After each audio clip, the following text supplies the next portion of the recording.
it was exactly right over my natal sun. Oh. So, I had it through a party, and I felt like it was, and the party was sort of like a ceremony, really, to just say, I'm honoring this event. Sure. And I just want to talk for a minute about this shift that I feel.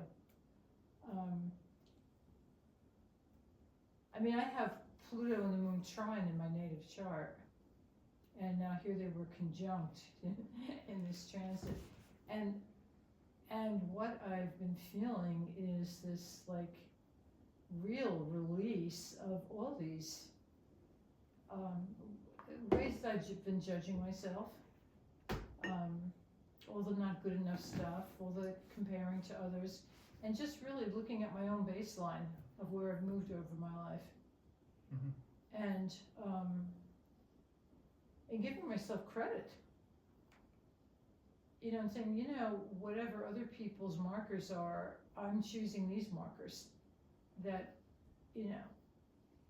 I'm just a lot nicer to everything in a lot of different ways, and to yourself. And to looking at that is a way of being good to oneself. Yes.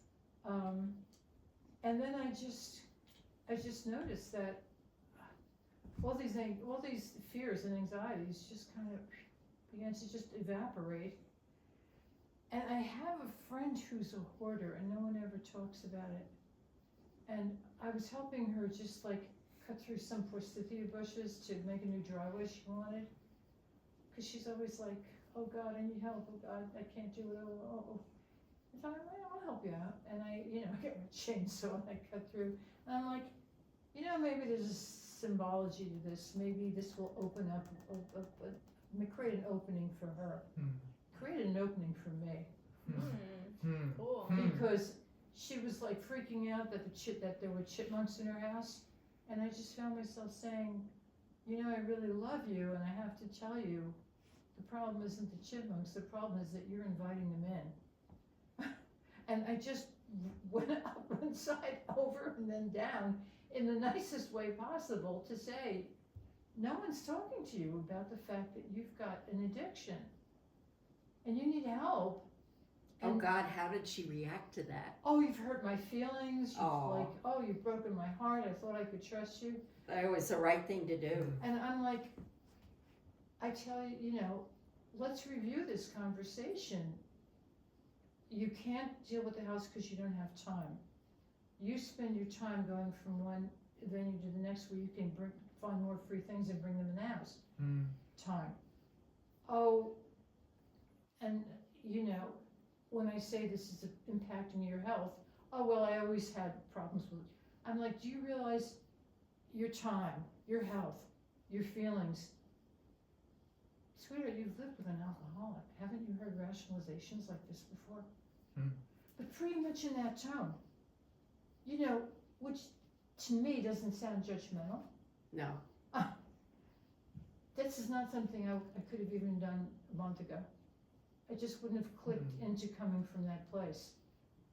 And now it's like, I just feel this enormous confidence that has nothing to do with comparing myself to anybody. I feel like I've clicked in place. And I think that has to do with this shift that I've tried to utilize to kind of consolidate. It's like I just found out today that a job I thought I had, that I actually had, was behind my back offered to somebody else. I'm not even upset. I'm like, all right, just know, thank you for telling me that they offered this to you. Just know that they're not going to treat you any different than they're treating me.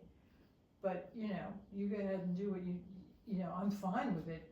And I'm like, well, I guess I'm getting the message that it's time to just put all this aside and do this writing I've been waiting to do. And that's how I'm taking it.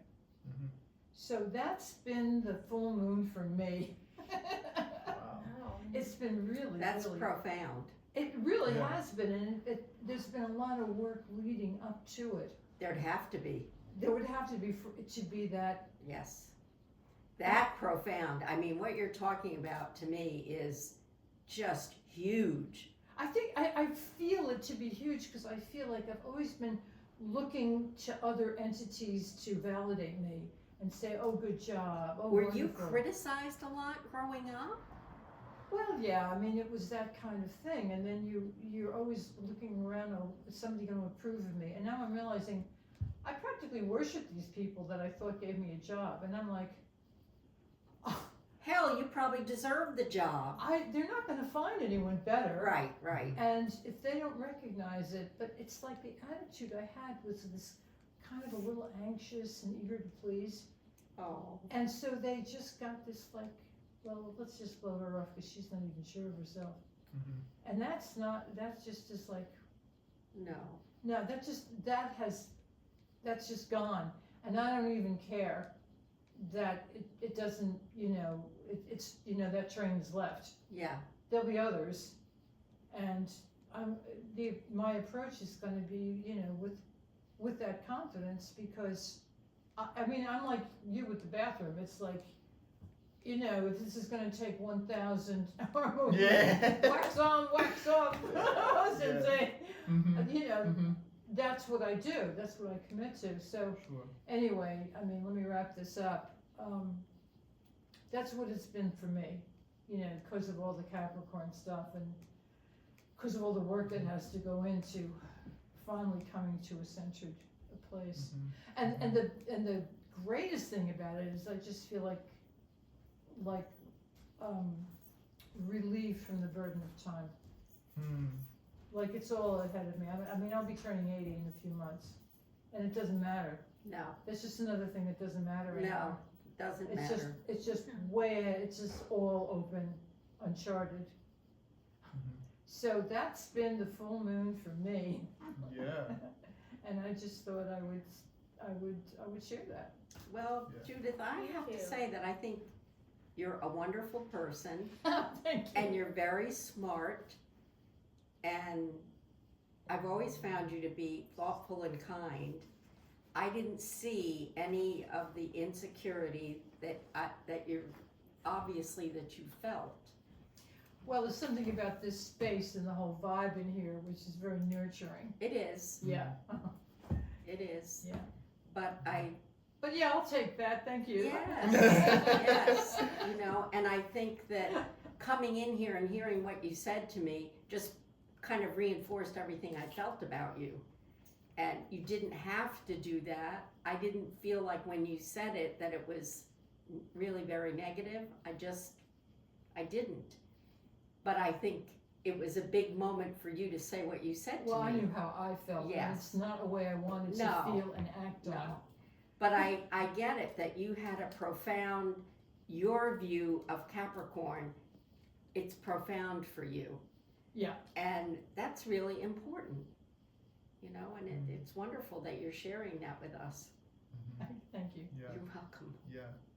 It's interesting to me because I think since like the winter, I think you've been talking about some of these themes before, right? And it sounds like the full moon is like, it's like bringing it to a head in Yeah, a with way. It that- seems like it's kind of yeah. bringing, Yeah. it's bringing, Yeah, with that big tent peg. yeah, That goes right down to the center of the earth. exactly. But you are coming out of this like Pluto conjunct the sun transit, which is, Yeah. that alone is a huge, Yeah. huge Yeah, transformation. huge transformation. And Yeah. it's been positive. I mean, I could see how it could be a disaster as well, but it's been Yeah. really like, Mhm. It makes sense with the moon getting involved that you would be able to vocalize so much of this that you've been feeling and bring it into play. Mhm. And I think with like a friend who has oh yeah. like a darkness that they just want you to like also put under the rug, like the plutonic thing is to not tolerate and to be the person who says the truth, Yeah. that's like the real harsh kind of friendship that Yeah. like Yeah. If but you don't tell people, it's- you better it's not really- take another step, yeah, or you're going over a cliff. How exactly. can you call yourself a Mhm. friend if you don't say something? No, you can't. Yeah, you know, it's your It takes a lot job, of I think, bravery, though. sometimes to say those tough things. You know, they don't have to be said in a tough tone, Right, but the other person is gonna just fall apart sometimes when you say those things. And I think it's very important that you be honest and authentic. Peyton and I were kind of talking about a little bit about that today, because there are some young people that I've met here, and they've been shockingly authentic for their age. wow. You don't see that in young people frequently. And so, and I feel like I have, and they're extraordinary young people. You know, they just kind of speak their truth, and you can hear it. So, I just love it. Yeah. It's interesting. I don't know. Did you notice the full moon with Pluto? Because well, it's not. Judith was asking me, like, right? We were here a bit earlier, and we were talking Yeah. about it, and it was like, no, I don't. And now I'm thinking, I have in my chart Pluto conjunct the moon. Do you? Yes, this energy feels like home to me. Yeah. It's Feels normal. like what? It feels like home to me. Oh, it's okay. normal, Yeah, right? Yeah. Right? Pluto and the moon are normal to me. Yeah, and that might be why. So I wonder. Yes, I have a moon Pluto thing. Oh, right, you got a moon Pluto thing too. I mean, I'm not lined up with the degrees, like, in the same way, but I do think I felt the, like, release of anxiety and fear over things that's great. at that time. Yeah. Even I have. Anxieties.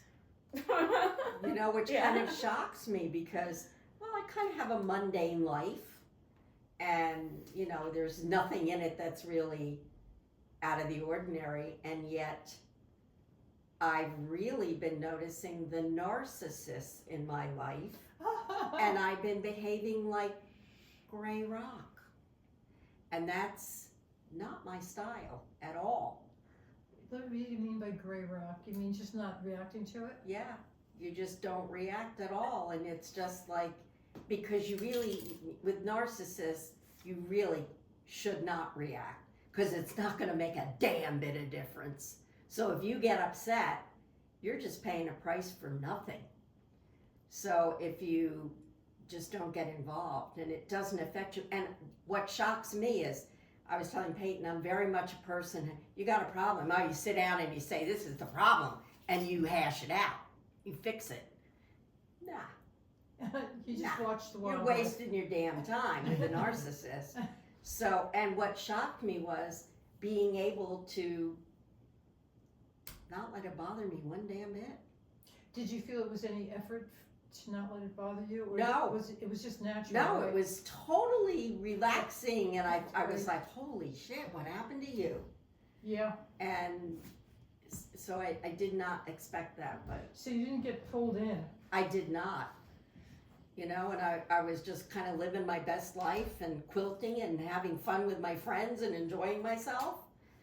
And really, it really surprised me, because I'm very much, if I kind of get crossways with somebody over there in my house, I got to say something, you know, to be true to myself. I've always felt like there's a helpless little thing inside of me that I have to protect. And it ain't helpless anymore. No, It's it's just fine. So I was like, okay, you know, but it was a wonderful feeling to be able to not react, and it didn't bother me, yeah. Not even to be and bothered. there was Yeah. nothing, it was like water off a duck's back, and I just, That's huge. yeah. That's really huge. So when you said what you did about how you suddenly felt profoundly different, Yeah. so did I, Yeah.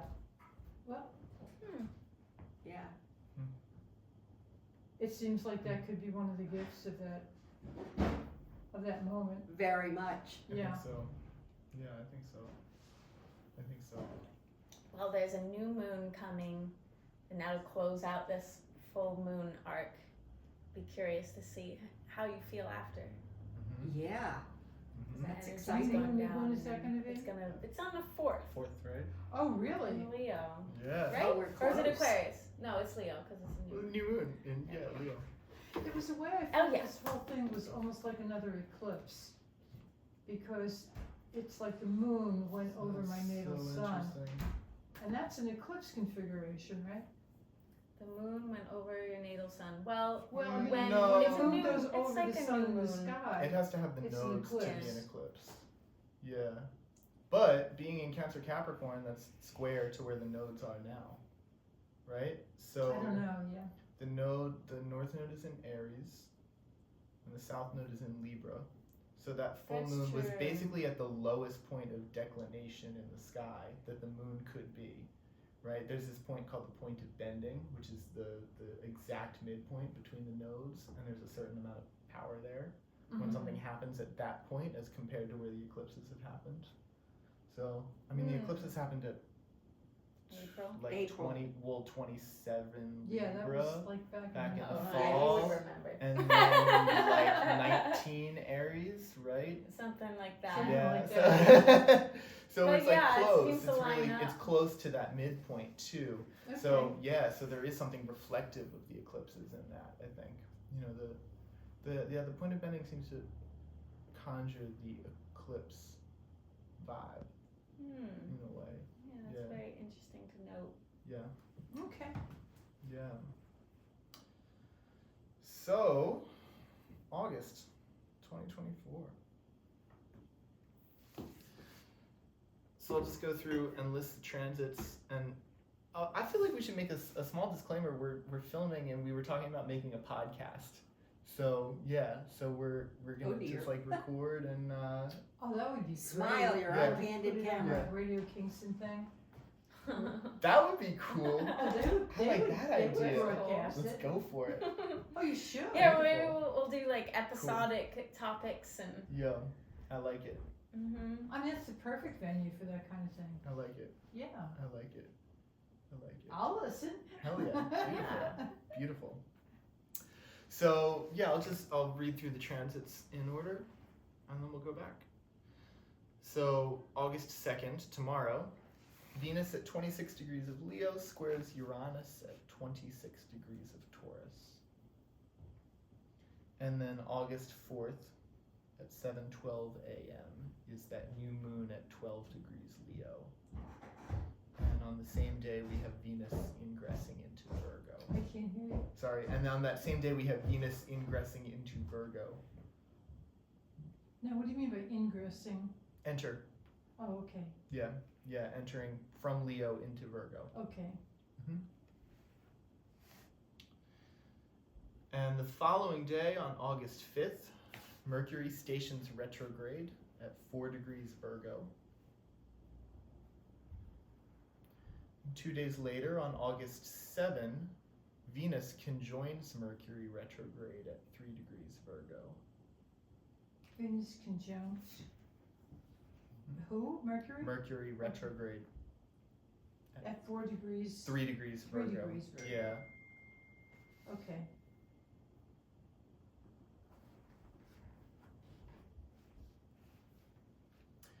And then it's quiet for a week, and on August 14, Mercury retrograde ingresses back into Leo from Virgo. And then it forms this interesting, it's not quite exact, but it forms this interesting Yod configuration where Mercury makes an inconjunct to Pluto at 1 degree of Aquarius and an inconjunct to Neptune at 29 degrees of Pisces. And so Pluto and Neptune are sextile to each other.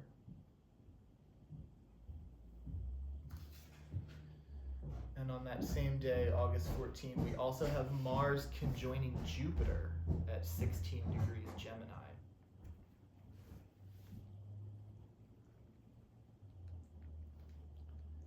August 16, we have Mars at 16 degrees Gemini squaring Saturn retrograde. That's the 16th. Yeah. And that's Saturn retrograde in Pisces.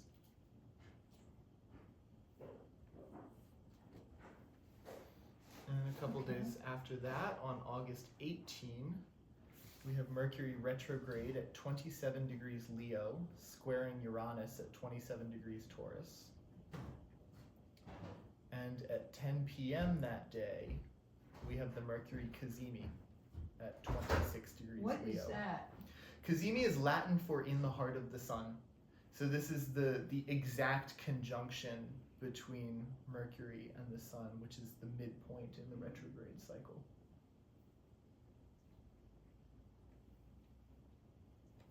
In Leo. In Leo, 26 Leo. It's being burned. Burned up. Yeah. Well, they had like a terminology because they would say under the beams, which is a planet within 7 degrees, 9 degrees of the sun, Yeah. something like that. There's under the beams, which really comes from if a planet is that close to the sun in the sky, you can't see it. There's no way of seeing it because it's too close to the light of the sun, and this is called under the rays. Or combust is the other term, like being burned up. But then cazimi is this other configuration where it means in the heart of the sun. So combust, they would say, was like an accidental, what's the word? Not dignity, the opposite of dignity. Detriment, like accidental detriment. And then cazimi is like an accidental dignity, right? So combust kind of brings out the like lesser qualities of the planet. It's like a loss of perspective in a way. And then the cazimi, it's like amplified by the heat and the light of the sun. Interesting that it would become dignified the closer it gets, but within Well, that it's range. something, I think the range is like minutes. It's like 17 minutes of arc So it has or a something. moment of It's a being moment of exalted. being exalted. Yeah, Mhm. exactly. And then it's just back to being combust. Right. You know. So what does that mean?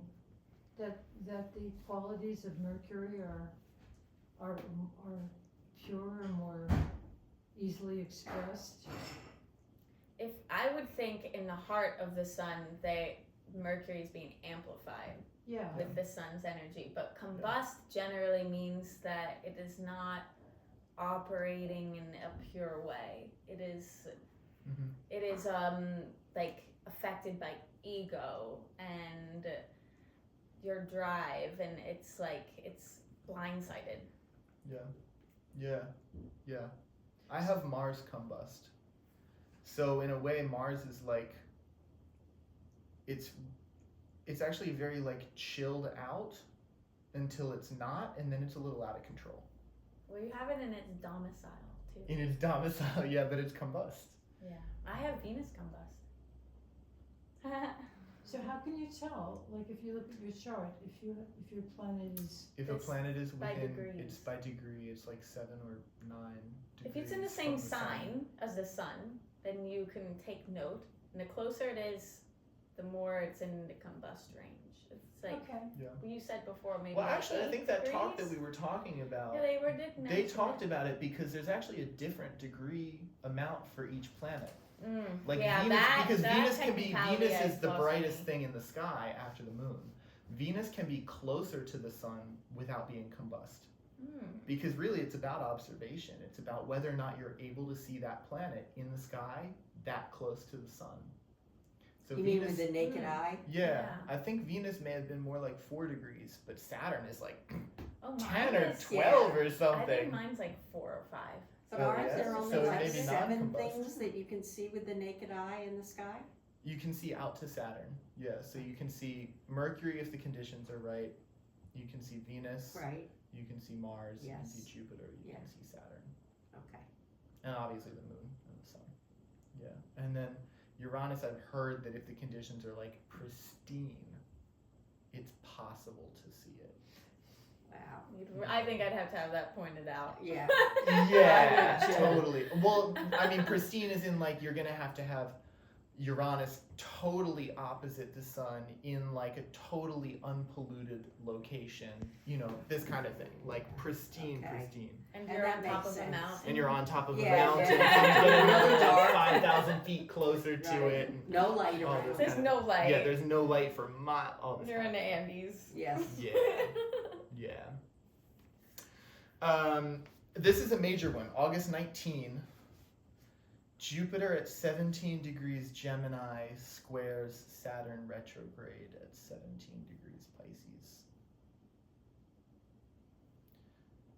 We also have Venus at 17 degrees Virgo opposing Saturn retrograde at 17 degrees Pisces. So we get this, Touchy.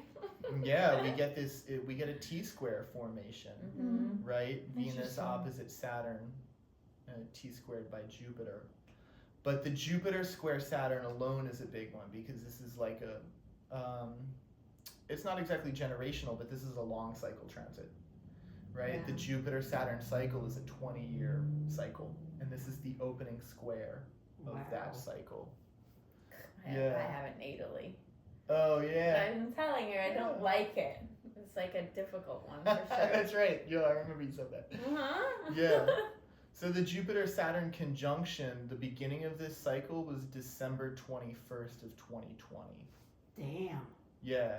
So this is now the opening square of that cycle. So we're a quarter of the way through it. And I'll go through the rest of the transits. I'm going to talk more about it because it's a big one. And then also on that same day, August 19th, fat day, 2:25 p.m., there's a full moon at 27 degrees Aquarius. Oh boy. Damn. T squared by Uranus at 27 degrees Taurus. Dun, dun, dun. Yeah. By Uranus. Yeah. It's a huge day. I mean, like double T squares that day. Oh wow. Yeah. It's a big day. The square, Huge it's day. ruler. Yeah. Yeah. Exactly. And then when we come to the opposite sign in Aquarius in 2025, the sun will be in Aquarius and square its ruler. Like half Right. the time. It's just the era Right. we're in at the moment. Right. The era we're in. Mhm. Yeah. The what within? Yeah. I just think it's The era- interesting the era that we're in. Aquarius is, so Uranus is the ruler of Aquarius and it is in a square position to Aquarius right now. So it is in like a difficult configuration with its own sign. So it's like, I mean, I don't know exactly what it means, but it feels like structurally dangerous of a sort. Yeah. Well, unless Totally. it's structurally, I mean, squares are where you have a solid foundation, Mm-hmm. which And has Uranus is so not about balance. having a solid foundation. Well, yeah, so Yeah. Uranus is fighting that. Yeah. We'll want to fight it, but Yeah. I mean, what would it mean to? Well, squares can be very stuck. So the solidity can be like detrimental in that way, but I think Yeah. Uranus generally Mhm. doesn't stand for that very long. So I just think it's interesting to note Yeah. like this tough configuration, which is Mhm. showing up this month and then On the full moon. shows up differently in Yeah. February. Yeah. Definitely. Don't know exactly what it means, but it's like it's very era though. Unless you have, ERA? I just mean like this is like something like socio-political. That's what it sounds like. You know? What you're saying. It's like, how do you incorporate what could be considered revolutionary ideas Yeah. into a kind of a congealed structure, Uranian energy. I mean, right now, any challenge to capitalism has been a reason to go to war for the last 100 I know years. it But seems it's to make not- sense that it's Yeah, happening, but it's not working, so No. how does the system accommodate that need for really radical change? mm-hmm. How does it incorporate it within itself? That is a question. Yeah. Yeah. Yeah. Mhm. Definitely.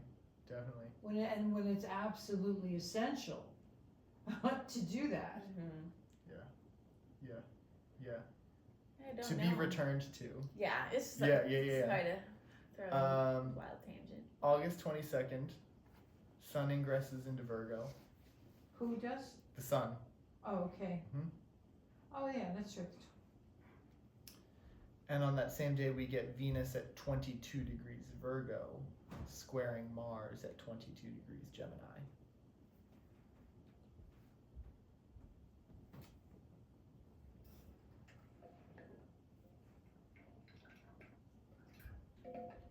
August 24th, we get Mercury retrograde at 22 degrees Leo, sextile Mars in Gemini. Who goes retrograde again? That's Mercury. Mercury again? Mm-hmm. Oh, he's ping-ponging back and forth. Yep. Yeah, so Mercury is retrograde most of the month. Almost the entire month. And then Neptune, Saturn, and Pluto are all retrograde this month. Okay. Yeah, we've had a lively month. Trump almost got shot. Oh, Jesus Christ. I Bomb know. drops out. I mean, all kinds of stuff is happening. Yeah. All right, Yeah, it's Neptune, intentional. Saturn, Pluto. Anybody else or all retrograde? Nope, just those guys are retrograde right now. Okay. Yeah. And then August 27, we have Venus at 27 degrees Virgo, trine Uranus at 27 degrees Taurus. Oh, wait, Venus was square earlier in the month, right? Wasn't it? Yeah, right at the top of Oh, the and month. now it's trine. Tomorrow. Yeah. Yeah. Yep, Moves so the whole it's sign. moving quickly. Yeah. Venus is trine. Whereas Uranus stays. Uranus is, it moves like a degree this month. Yeah. All right. Well, that would be nice. Yeah, that's a good one. And then August 28, Venus at 29 degrees Virgo opposes Neptune retrograde at 29 Pisces. It's like the only transit to Neptune. Other They than can the they odd. can have a break. Can have a yo. Thank you. Mercury stations direct that day, August 28th. That's at 21 degrees Leo. And Venus ingresses Libra and forms a trine to Pluto retrograde at 0 degrees Aquarius. I do think Neptune will be coming back into play in September though, with Virgo and then things coming to the end of Gemini. Totally. So you got a month. Absolutely. Yeah. You got a month of like chill out on the Yeah. Neptune vibes. Yeah. Oh my gracious. You know, you're right. It's funny. Pluto's doing all the like stuff for you. Like it's doing all the work. Yeah. Neptune's the one that's like, Neptune's in it's its just radical bugging me out degree. right now. Explain that a little more. Neptune's in Pisces. Neptune is at 29 Pisces. I also have natally Saturn at 0 degrees Aries. Oh, okay. And when I get to that exact degree of my Saturn return, it's going to be Saturn conjunct Neptune too. So there's this kind of like convergent thing, I think, that's going on. Yeah, so, but Neptune is, it's doing some stuff for sure. Neptune-Saturn combinations are very weird because Saturn is so firm and structured and like steadfast, and it's just doing what it's doing, and it has rules and laws. And Neptune is just like, there are no rules, there are no laws. It's Well, not even you and I clear have this, what have this argument about Neptune Yeah. and Pisces, and you Yeah. see it's like really extremely structured and extremely Mhm. time driven. Mm-hmm. Yeah. It's really very much ruled. It's a very Saturnian place actually, Mhm. but it has other elements. It has sound carries differently. Communications are different. And that's underwater. kind of the thing about Neptune, right? Is it's like the laws of it are radically different to what you know. They're not the Saturnian laws that we've kind of always known, right? Saturn represents the laws that you've like programmed your life around. Okay, Right? Like as you're growing up and you're learning about what the world is, that's true. by and large, for most people, right, they're programming their reality by the rules and laws of Saturn. Or conversely, like Saturn represents those rules and laws that you've programmed your life around. And Neptune is like that. Neptune represents those spaces, times, energetic locations, headspaces, whatever, where sound travels differently, right? And where it things are. happens differently, but it happens to really unbreakable laws. But it really invites us into, well, what does it mean to go into an alien environment? And it challenges us to learn what the rules are and adapt so that we can like expand ourselves. But we're still we're still under the necessity that this is a functioning world with its rules. And you know, it's a growth thing to learn. It's like learning another language. Yeah. Another way to communicate that opens Sure. up a whole new community. To you know, increases our flexibility, our adaptability. I mean, I love that conjunction. Honestly, I think that Neptune, I mean, it has to do with mysticism and the things that we do not have that so much conceptual idea of. And like, I think when I think of the ocean and Neptune, I also think of how we only have so much use of our brain, but it is still functioning for us. And Neptune is similar. We are not tapped into the full power of Neptune. And the people that have strong Neptune conjunctions do not know what it is they traverse half the time. Do not know What it is that they're moving through. It is like not conscious area. Yeah. And so I think it's really interesting where Neptune is right now, at the most chaotic degree of the zodiac, the last degree, and the sign that it rules. And so it will not be there again in our lifetime. And it's been there for a while, and it's just interesting to note. I don't know when it goes into Aries exactly. While still. It's like So years. it's been at 29 degrees no, Neptune. it's not years. Like a year? It might be a year. I mean, at 29 degrees Pisces. It's at 29 degrees Pisces. So it was No, I trine was that just whole looking up at this. full moon and trine. Well, yeah, Pluto? so it was it's sextile. It's always sextile Pluto, or has been for a long that's time. right. It's within like a small range, so they're out of It's been signs sextile sextile Pluto right now, but they're still sextile, and so that's happening. But I'm not very Neptunian myself, actually, but just as a, it's my You're least aspected Plutonian. planet. So I have something a grand interesting to cross note. with Neptune March. at one of the March the is when points. Neptune Yeah. enters So I'm Aries. very, you know, it is really strongly aspected for me. I was Yeah. raised by a Sun Neptune mother, and it Sun conjunct Neptune. yes, close, exact.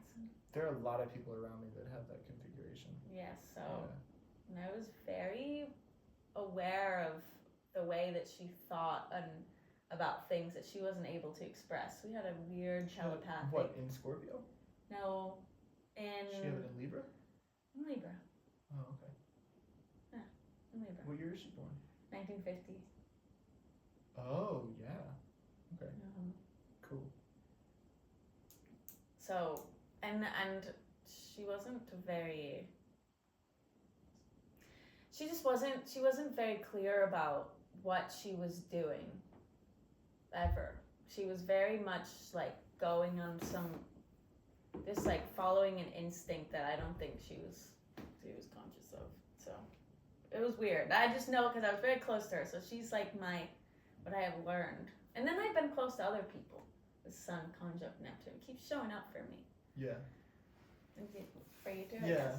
Yeah. I mean, I can think of two people right off the top of my head that have Sun conjunct Neptune in Scorpio. And they're both like energy workers, you know. Yeah. I think it's the I area have one. too. I know one in right? Sagittarius. Oh yeah. Oh, Very entrancing woman. Yeah. Yeah. I'm sure. Uh-huh. Yeah. One is male and one is female, and that changes it. Yeah, that shows up really differently. It's really interesting. It's very interesting. So March is when March. Neptune Okay. goes into Aries. Cool. Yeah. Take Oh, note, not world. till then.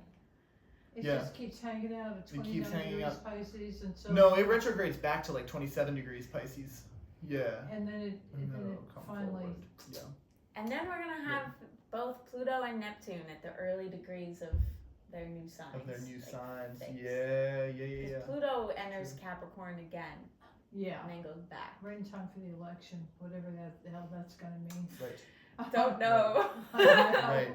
Actually, they were talking about that in that podcast you sent me, or they were really going off on Donald Trump. Oh, I think you yeah? sent- yeah, Which they one were did I talking send about you? his chart, and they were reading his solar return for this next year to try and predict if he's We gonna have the same birthday. be in a. Oh yeah, I Oh, mentioned. my Oh man. Oh. Yo, he and I both have Mercury square Neptune. I do too. Oh Do my you really? God, Interesting. You me have too. Mercury square Neptune? Yeah. No kidding. Yeah. Wow. Oh Conjunct geez. Mars, Mars and Mercury conjunct square Neptune. Interesting. Interesting. Well, Donald Trump was born on a lunar eclipse, Yeah. which Mhm.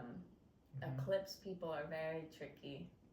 He They're is. already I have tricky, heard. and then you've got the they Mercury have a lot Neptune. of power, and at other times they are very powerless in the face of what's happening with And you them. can see that with him. Mm. And sometimes lunar eclipse people play around with this power without a lot of, foresight. Sounds like him. She said it kindly. Yeah. Put Yeah. it very kindly. Yeah. Peyton, I'm just a wreck about August 25th, and it doesn't sound like I need to be a wreck. You're a August wreck about 25th? August 25th? Yeah, because that's when Rebecca comes. Oh man. Oh My man. most difficult child. And I just keep telling myself, Huh. just be That'll who be you are. interesting. Yeah, you've been practicing your Yes. gray My rock gray Gray rock. rock. way of being, and it's gonna come in handy. Yeah. Alright, let's go back to the beginning of the month. Yeah. And we'll go in order. Okay. And then we'll get to August 25th. So August 2nd, Venus at 26 Leo squares Uranus at 26 degrees Taurus. Venus Leo is like, Venus Leo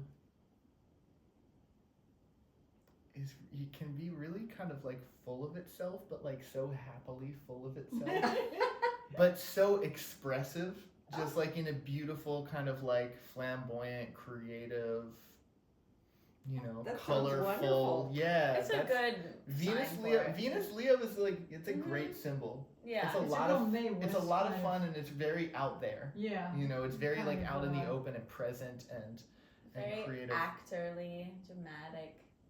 Totally. There's a lot of flair. I'd say, Totally. I mean, the square kind of is a little, and it's interesting because, again, with like Uranus is the opposite to Leo, Mm-hmm. so it's like a different ethos Mm-hmm. to be square with. It sounds to me like Venus and Leo gets checked by Yeah. outside circumstances and people that is not Right. wanted, and there's like it's like reactionary. That's interesting. Oh, you say this like this Uranus Huh. square puts a damper on it? Well, Venus square Uranus is like an impulsive aspect. I mean, it's just in transit, but Okay. depends where you have it natally and what that's bringing up for you. Mm-hmm. For example, I have Mercury at 26 degrees Scorpio, so I'm factoring into Oh, this okay. all month long. Okay, I see. So I think it's interesting. Right. So you have this Uranus opposite Mercury. Yeah, I do, and I think it's affecting Which my is- nervous system. I'm sure it probably is making you Yeah, like I've had hyper a lot of- anxious. Anxieties come up. Right. And it's been like been But it's there probably for a also while. giving you like genius ideas. Yeah, I hope. Like, I on the I'm regular. like I try to bring myself down to earth, but Yeah. it doesn't always feel good to do that. I Yeah. prefer to be up in the clouds. Yeah, Mercury Uranus. Mercury Uranus is fast. It's really, really Mhm. fast. But it is interesting. That's an interesting reading of it too, of just like thinking about Uranus as being, I don't know, I guess the thing to me is like because Aquarius is group related, but I don't think about Uranus as being group related necessarily. Yeah. Uranus can just be so like a cold, aloof lone wolf in a way. It's like it's on the genius tip. There's nobody else that can deal with it because it's kind of on the genius tip and it's like moving too It fast. breaks up monotony. It does break up Mhm. monotony for sure. I'd say For it's sure. been on like a more personalized Yeah. level. It's like that. Yeah. Right. So maybe a square of like, wow, I've been doing it this way all the time. I've been expressing myself like this all the time. Well, And like what if I did it this way? yeah, I'd say it's a day to be freely expressive, and perhaps you can't help it. There's like Yeah. Uranus is about like the things that do not want to be contained anymore. Yeah. So they need triggers. It's just gonna come out of your mouth, whatever. Yeah. Yeah. Right. It's a quick moving transit. Venus is Venus is fast. going it's very very direct fast right at the now. moment. It's very fast. So this right is like now. a day, but Mhm. again, it depends where you have it in your chart. And yeah, for me, I hope that it brings some constructiveness to what I've been feeling, perhaps, because I think of Venus as like this a sculptor of sorts, brings some like reason and like, well, maybe not reason, but like meaning to things that seem a little like untamable with Uranus and Mercury. There's like less jurisdiction to It's more be- like it's more like feeling based and more aesthetic based and less cerebral and less Yeah. It's more- less like electric I think it's and like more a sensual. calming, Yeah. Yeah. agent here. Yeah. But that's yeah. me personally. It's like milk after eating a hot pepper. yeah. It's Nice. also where you receive. Hmm? Where you receive, where you take Yeah. in energy, like So that's why green, I'm the green of hoping. leaves, like Mm-hmm. you know See. where. Mm-hmm. Oh, wait, this is like right now, right? It's tomorrow. It's tomorrow. Yeah. Which So, is just about here. right. Pretty much. That's about here. So whatever you're feeling now is the transit. And we are coming up to the new moon. A new so moon, We're in yeah. dark moon territory at the moment. Yup. Mhm. Yeah. I read something recently, or somebody was posting about this, about how the ancients did not consider the new moon to be, it was supposed to be the crescent when it appears again, and the dark moon is all the new moon period. Oh.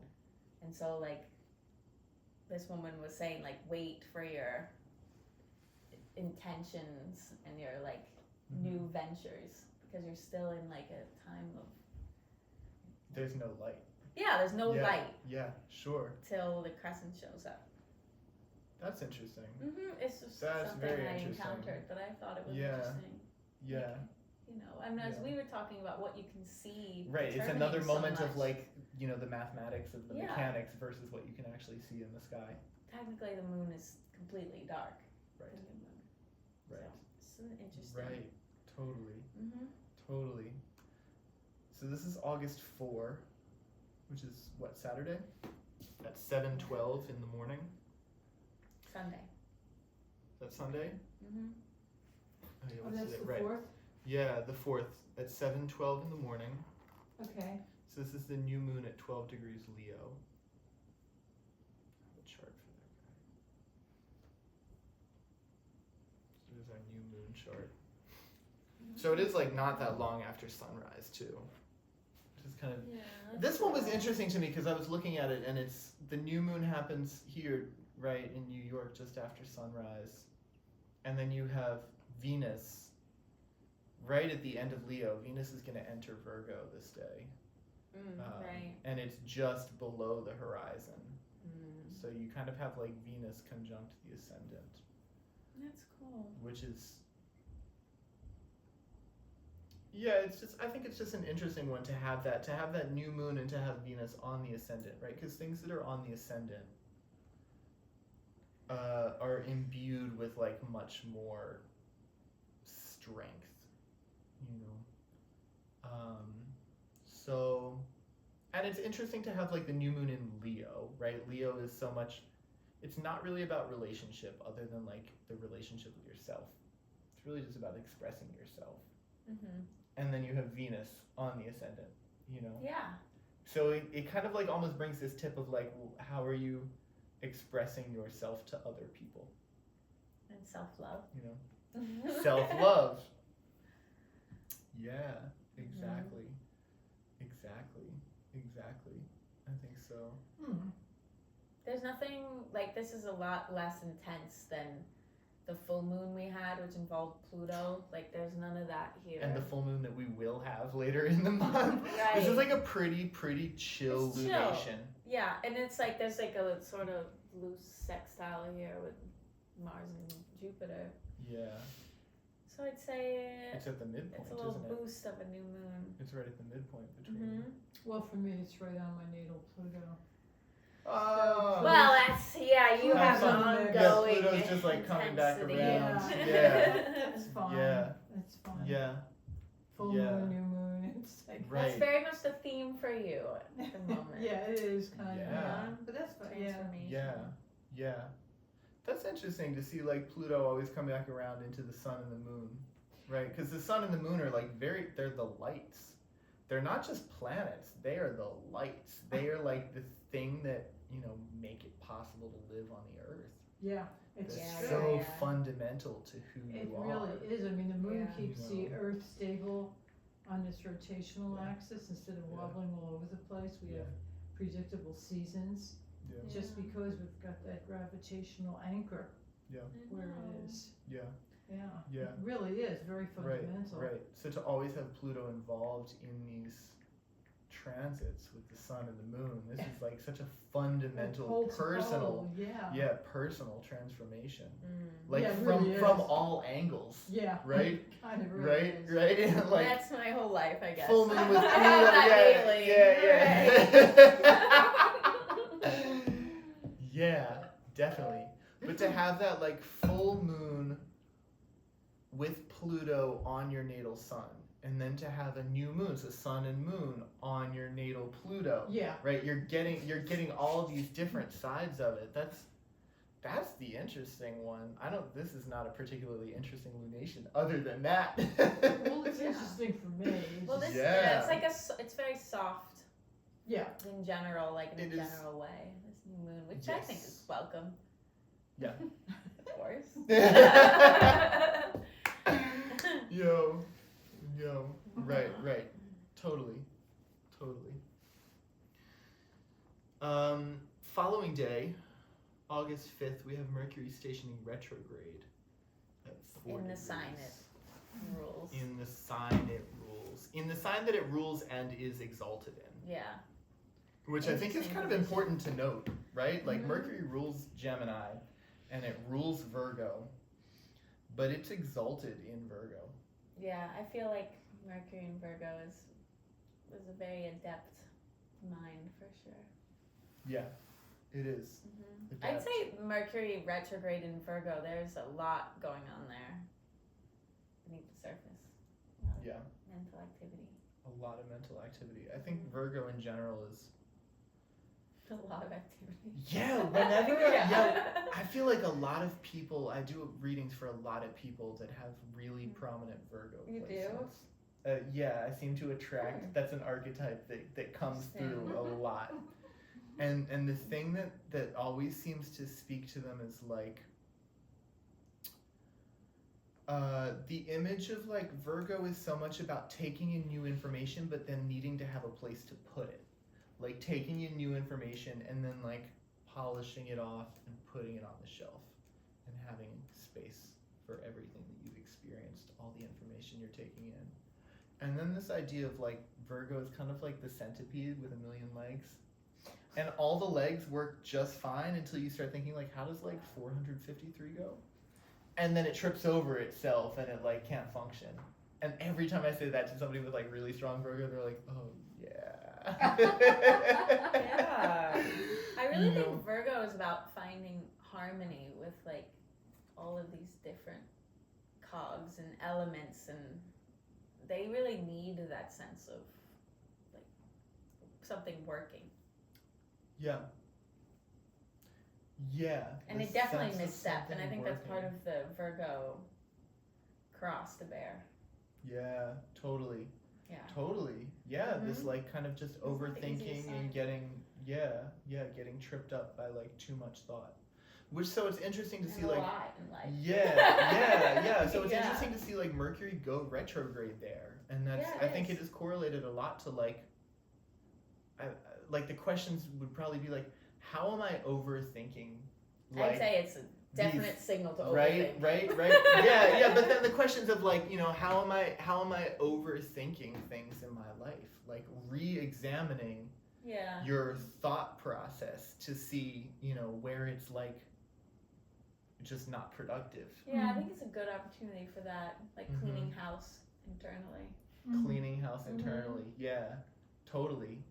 Because Virgo is very much about that. Like it is about Rewiring. keeping the house clean. It's so much about keeping the house clean and like And like your body as a temple, I feel like this is very much Virgo's realm too. Traditionally, like the healer totally. and like the Totally. virgin. It's just like and the keeping things clear and functioning, and there's a lot that goes into that, and that is a Yeah. gift to manage. Absolutely. Mm-hmm. Absolutely. Yeah. And Mercury retrograde, always the re-words, rethink, re-examine, redo, reimagine, So all of these concepts coming up in relation to that, like reorganize. Yeah. I think reorganize seems like the strongest one.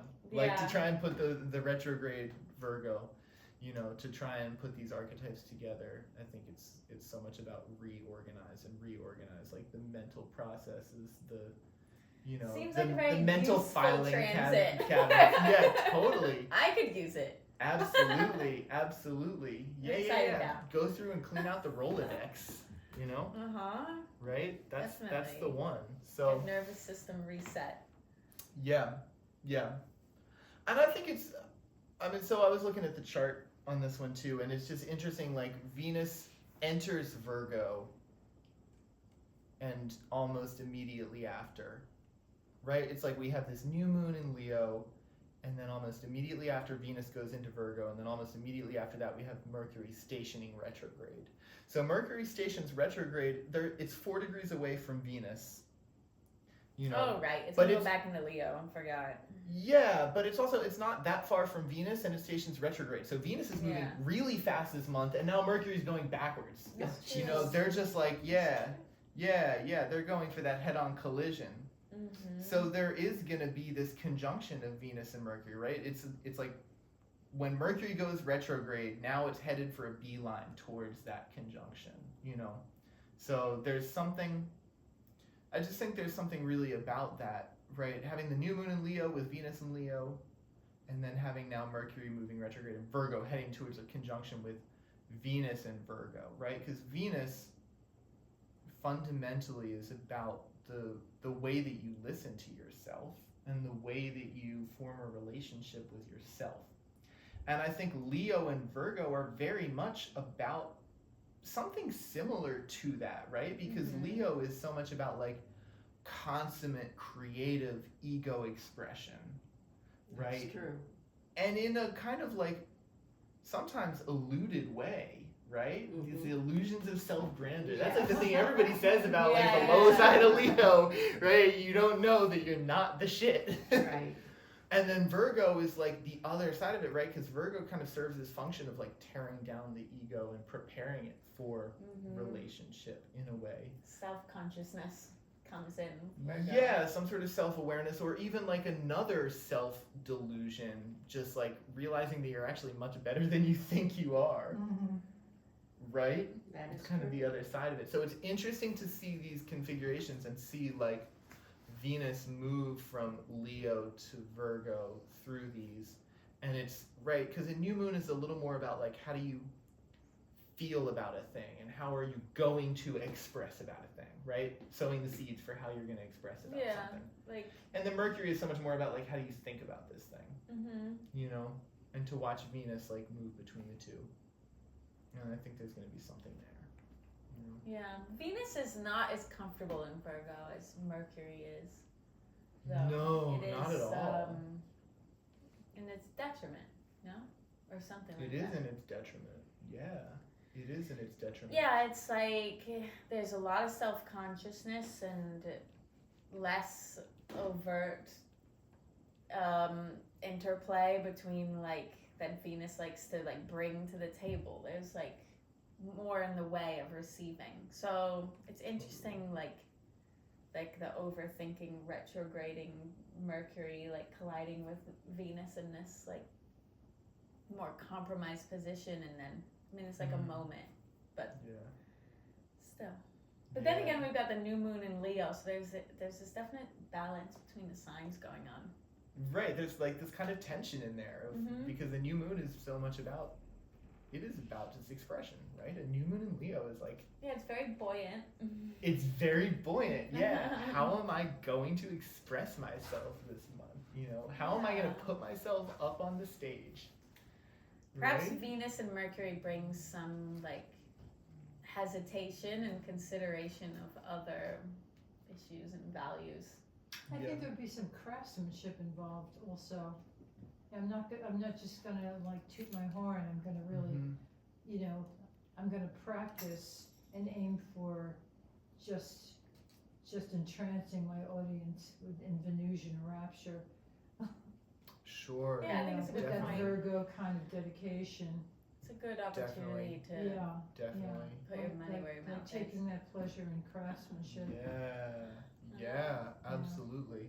I mean, I think, you know, because Virgo deals with service. Well, in detail. Right, and it deals with service, and I think it's Final worth like points. noting that, right, the Venus in detriment. 'Cause that's a really good point. Like, I think Venus is in detriment in Virgo because Virgo deals. Come on. Well, she's got to work in Virgo. Yeah. So, Yeah, well, but it's basically. right. There's It's not in as much detriment in ease. Virgo because Virgo, like, by its nature, creates hierarchies. Which in a lot of ways is why Mercury works so well there, because it's creating these organizational systems to put things in, right? This goes here, this goes here, And this is there's above this is priorities, below yeah. this. But Venus doesn't work as well there, right? Because Venus in these hierarchies, in these power dynamics, puts itself lower and it feels not good enough to actually like have a proper relationship. It's always putting itself down. It's putting itself in a place of service, but it puts itself often, I think, in a place where it can get taken advantage of too. Yeah, Yes, it can be like Get taken advantage of a in martyr. Yes, Virgo. I yeah, see yeah. that. Yeah, a Virgo, martyr yeah. sort of thing. Yeah. Well, and she, you know, then she compensates if she steps up to it by working harder. Yeah. You know, polishing her act. I think that's very true when it has that outlet. I Yeah. think there is a strong Yeah. craftsman thing. If she Definitely. does it that Right, way. like the That's more maybe of a like personal most it's like the most satisfaction positive than expression of Venus and Virgo is like the marble sculptor. Yeah, that or has- the actor that yeah. really knows their lines and Yeah. then can let themselves shine forth within the structure of really knowing the part inside out. Yeah. Well, I think the deeper issues of Venus and Virgo are probably reserved for the natal chart people, but in transit, Yeah. like to best take advantage, or just keep in mind that there might be more of like putting yourself down at this Okay. time. Yeah, Yeah. But it's quickly Right. passing because we're in Right. Leo by the end of the month. Right? Mercury Or goes Venus. Mercury goes back to Leo by the Or end not, of or Yeah. doesn't Venus leave Virgo? It doesn't go To to Leo, Libra? though. It goes to Libra, right? to Libra. Yeah, it goes to Libra. Sometimes I mix them up. Yes. Venus does go to Libra right. by It the goes to very Libra. end of the month. Yes. Yeah. So, and then August 7th is when we have that conjunction of Venus and Mercury Oh, I retrograde. thought it was the 6th. It's the 7th. The 7th. Yeah. At 3 degrees of Virgo. 3 degrees of Okay. Virgo. Yeah. So that's that. So there is a little bit of that build up, you know, from on the 4th, Venus entering into Virgo. On the 5th, Mercury is stationing retrograde and heads for that beeline. You know, and then the 7th is when these things come to a head a little bit, right? When you have that conjunction where they're going to meet head on. So, but Yeah, it's a interesting flash in the day. pan because But still, it's interesting. The It is, transit, yeah. What that means. absolutely. They They pass in opposite directions. Yeah. And I think Venus Venus, Mercury, generally, the combinations are so much about like, how do you think about the way you feel about this relationship? You know, they can be, in some ways, they can almost be a little bit convoluted, right? Because it's like intellectualizing the way that you feel, How do you or feel like, about what you know, think? yeah, wow, I really feel so strongly about this person because of the intellectual connection, or, you know. I feel like there's like an off-the-cuff nature to Venus and Mercury together, though, where it's like just saying what you feel. Totally. Because they're combined. Totally. And that Mercury retrograde can add the thing of like, oh shit, maybe I should have rethought if I should say that or not, right? The retrograde thing. Yeah. That's so funny. Yeah, definitely. Rethink, redo. Yeah, always. When's the last time we had Mercury retrograde before this? Do you remember? Just out of curiosity. Cats. Yeah, it was in Aries. So I was thinking It was like in April, Aries. right? Yeah, it was like in April. Okay. Yeah. Mercury was retrograde in Aries. Okay. Yeah. Yep. So, yeah, then it's like quiet for a week. And then this to me is where it really like ramps up when we get into August 14. So I have a chart for that one because that was so much stuff going on. So August 14, we have that Mercury retrograde ingressing back into Leo from Virgo. And when it does that, it forms an almost exact yod. So a yod is this very particular configuration where you have basically a point at it's like the tip of the arrow. And They it call forms the finger of God. the finger of God. Yeah. Yeah, so it forms an inconjunct to one planet and an inconjunct to another planet, and those two are sextile each other. It's like 5 signs apart. 5 signs apart. Yeah. Yeah, 150 degrees. So when Mercury moves back to Leo, right, at 29 Leo, it's inconjunct exactly Neptune at 29 This Pisces. might be an important day for you to note, Judith, because you have Here we go again. because that's a poignant point for you, isn't it? Where Pluto is at the moment, 1 Yeah. degree Yeah. Aquarius or It's last. zero. It's at zero So it's gonna Aquarius hit at this that moment. exactly. Yeah, and the yod would be what the yod would be exact if Neptune were at. Yeah, 1 degree off though. It's Well, it's really 1 close. degree with my natal Yeah. sun. I mean, it's a different sign. It's Aquarius. It's very close. But it's very close. Yeah. 1 degree I count as Yeah. quite close. Yeah. Mhm. I think you have to be pretty close with a yod, right? You have to be pretty It's close. like you with don't the have much yod. orb there. Yeah, Mm-hmm. yeah, you But don't. this is close enough. But this is, Yeah. it's wildly close. It's within minutes. Right, so to be exact, Pluto would have to be just at 29 Capricorn right. to be absolutely Which it is partile. heading toward anyway. Which it's headed towards, yeah, Mhm. it's 20 minutes of arc away. Yeah. So, Yod, Yeah. Mercury, Pluto, Neptune. Yeah. This is, so I knew one person really well who had a yod in their chart. And Yeah. they had the Pluto Neptune sextile, and at the point was Venus in Gemini. So what I saw it as, the yod, I read it as being like there was always this very significant idealization of the way a relationship should be, or the other person in a relationship, right? So this is a yod that has Venus at the point, so funneled through the Venus function, and was using relationship as this like massive self-transformation method, essentially, you know, and then trying to put these two together of like this transformation thing was leading into the own idealization of the self, right? So So like that an was- imperturbable self-possession. Yeah. I felt like that's what you were saying. Good way of putting it. Yeah. So this is like the same 2 planets at the back, right? Neptune and Pluto. but With being Mercury's at the yeah point. funneled through Mercury, right? So having an idealization of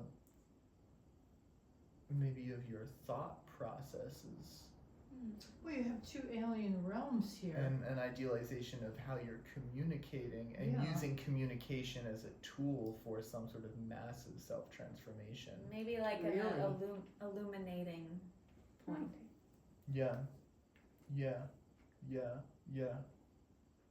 Yeah, I think so. I mean, it's interesting to see like Pluto and Neptune, right? Because Pluto and Neptune are like, they're the two furthest planets in the solar system, which in a way is like the two most transpersonal symbols. And then Mercury is like the closest planet to the sun. But It's it's quite like you're close. saying incredible very personal. self-possession. Well, if you can bridge that whole span, Yes, Oh yeah, if it's you definitely a can link. encompass it, Mm-hmm. you're pretty solid. Yes. Everything else is on a lesser scale. yeah. Usually Mercury connected to Neptune or Pluto brings those depths like into your foreground. Like you have, Oh, that you just are, really Definitely. connected. you are for me. directly connected Absolutely. to glean from those Yeah, areas. yeah. For better, Yes. for worse. Yeah. And Mercury is where the consciousness is. So there is a journey to figuring it, translating, and That making really sense helped of me it to all. understand it better. Totally. But this is different. The inconjunct is like an uncomfortable aspect. It's like almost like forced between them. So but then there's Forced this, is a good way there's of like putting it. sextile at the bottom. I'm not extremely The familiar yacht with is the yacht. I yeah, haven't the encountered yacht many is so people. curious because Very it's like curious. the inconjunct alone is like, I mean, I always think of like Jeff Wolfgreen. There's this video of him and he's like, inconjunct, lack. That is what it means. There's like a total lack Yeah, and that makes somehow sense to between the me. relationship I know of the two like archetypes. inconjunct alone, like what its effect is. Yeah, totally. But then when you have the yod, because it somehow brings them together, Yeah, it does. right? Even though they're two inconjuncts, I think Yes. force is a I great think word. like Force is a great it on word, you. and the Force more that I of- think about like where I've seen awareness. yods before, there is an element of like forcing something, like trying to make the shit work.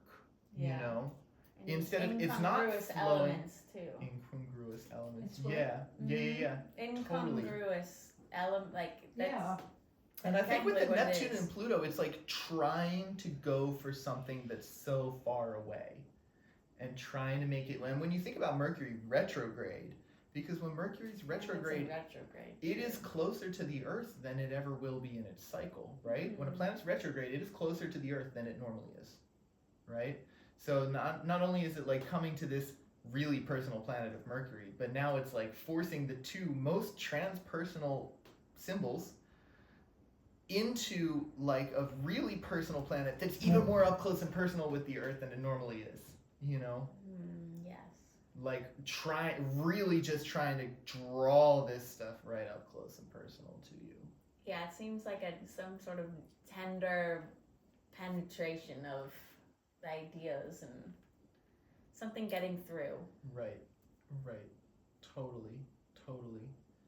Beating your head over the desk while you're reading the, Medica Obscura from, whatever. Perhaps a 1400. breakthrough of sorts, though. A yod is so exact, it's so pointed, It is. and it is not called the finger of God for nothing. Right. Yeah. Right. It's true.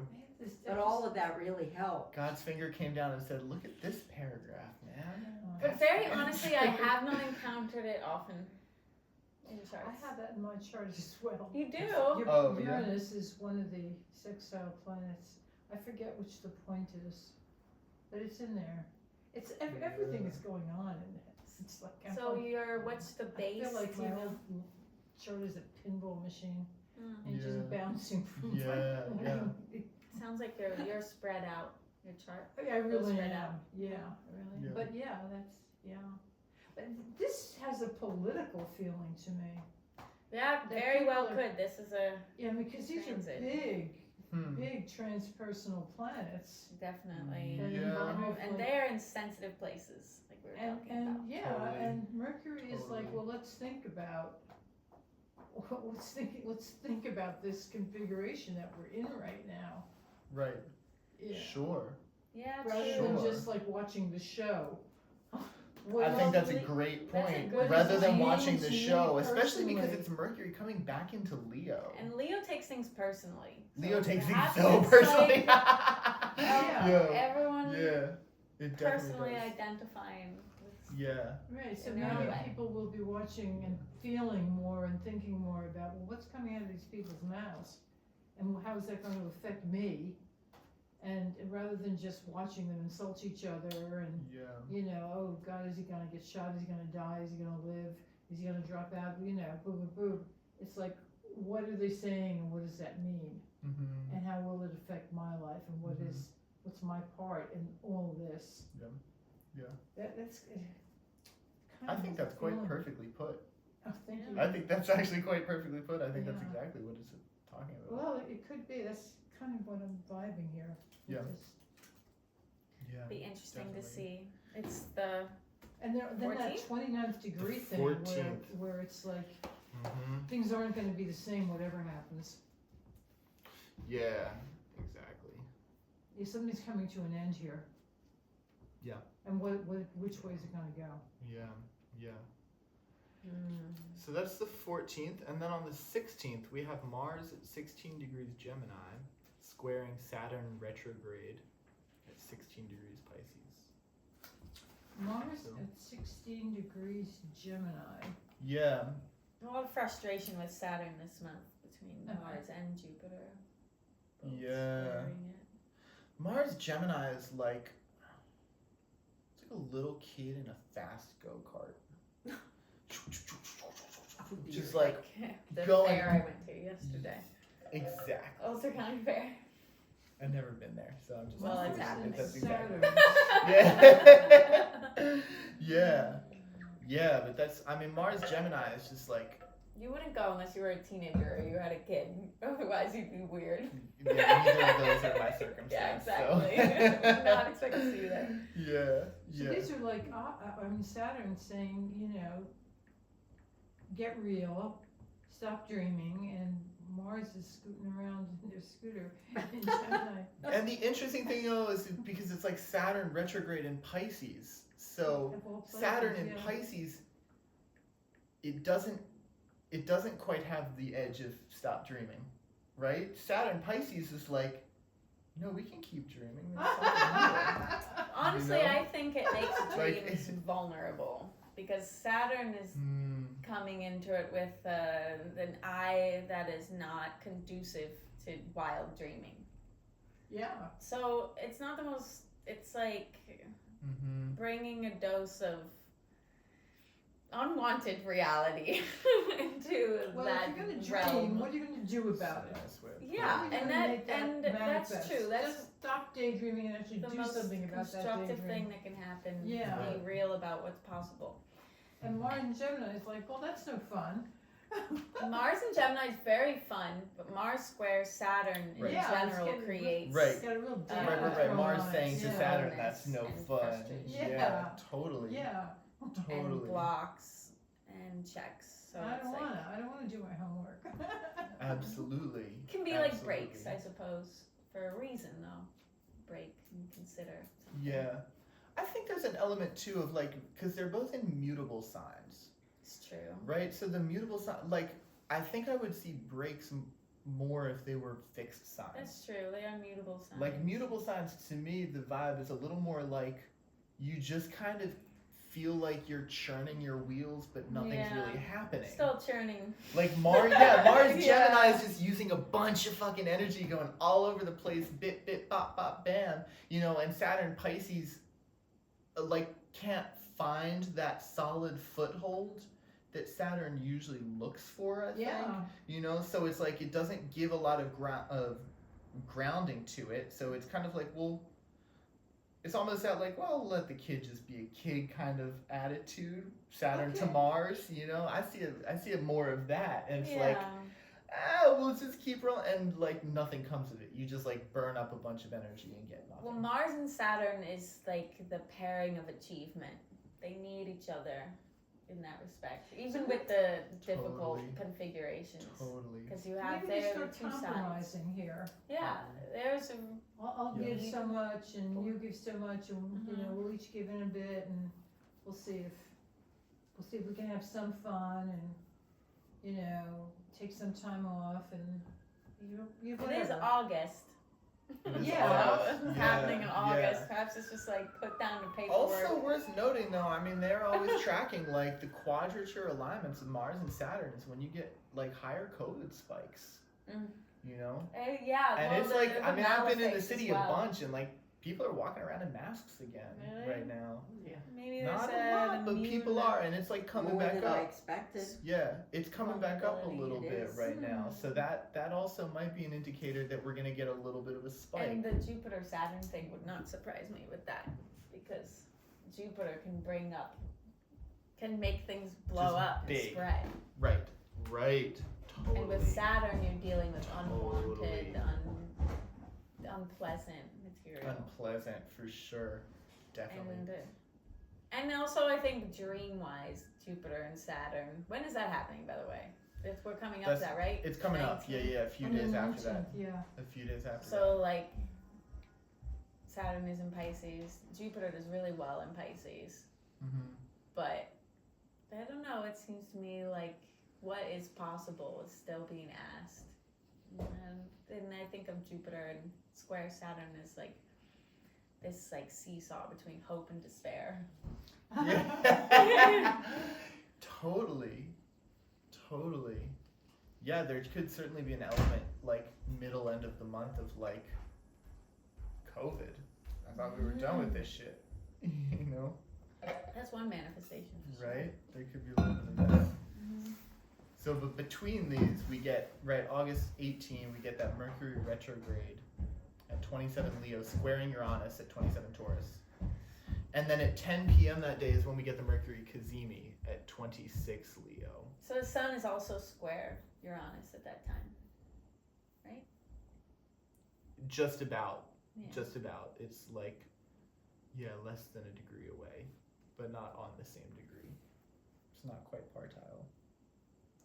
So, this is an interesting configuration to me, right? Because like, I mean, we were talking about it before. Mercury, Uranus is nervous, anxious, electric, like cerebral on speed. Yeah, but you they're in know? these real, you know, set signs. Set signs. Yeah. Right.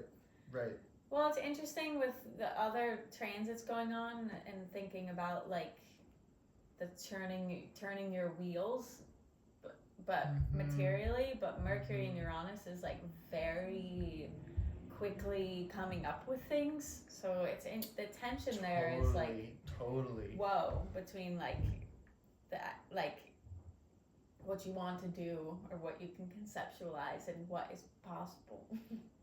Yeah. And perhaps there can be a happy Definitely. harmony between the Definitely. two, but there's a lot of squares, so squares make things happen though. Yeah. Yeah. I mean, in Mercury's some very- way, that like Mercury and Uranus kind of feed the Mars Gemini thing, right? What like do they Mercury call that is- Yeah. again? Leo, Taurus, Definitely. and those are the guys that are Fixed. fixed. Thank you. Yeah. Yeah, I mean the fixed signs might help stabilize and help that manifest whatever these two come up with. Well, I think of cardinal as more like manifest in a moment. Fixed, it seems to me Mhm. like what lasts a long time and takes a long time to really bring Okay. about and doesn't let go right. of you. Sure. Can stagnate. Yeah, it's like yeah. it stays It as stays like in a one true place. Yeah. That's very issue true. and subject, and they take a while to Yeah. really. So you have two Express volatile themselves. planets. Can that be like a sword and a shield? A fixed sign like a sword and a I shield, think like anything can. like kept. Any Like of the symbols sometimes can. I feel like it can be a positive thing, but other times it's not. So I look at it as sometimes it's a sword and sometimes it's a shield, but I may be reading this wrong. I've seen people with a lot of fixed placements stay, like, to me, they can stay stuck in situations that are Right, obviously right. not ideal Right. or even just bad. And they need a lot of force to move. Yes. Yeah. Whereas the other ones are more That's my sense. More easy to totally change. capable of change. Yeah, right. They're like Totally. the least of the changing ones. So Yeah. Yeah. Mercury and Uranus, I mean, But there are certain things that just take a long time to accomplish. Yeah.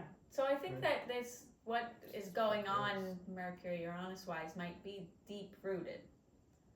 Whereas Mars and Saturn is more like what's of the moment, because the mutable signs are like what's available to use.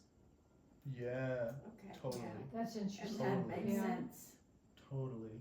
Yeah. Yeah. That was very helpful. And I think too. Yeah. I mean, I think about like I think manifesting something, actually bringing it into reality, to me is like more related to like what is Saturn and Mars doing?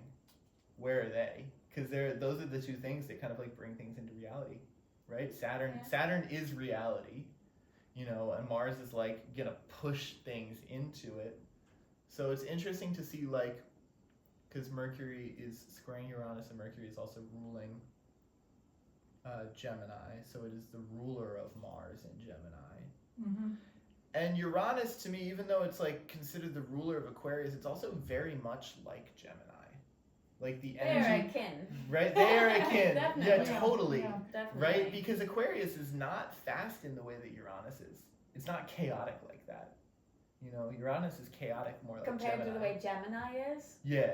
Yeah. Uranus is much more like Gemini in that regard, just of like pacing, speed, chaos, like. Yeah, it's interesting. You know, I don't think of Libra as super fast either. It's an air sign. Mm-hmm. It's true. No, not super fast. Not like Gemini. No, Gemini is. No, because I its live own in realm. Gemini and it is not fun. Yeah. No. Yeah. Right.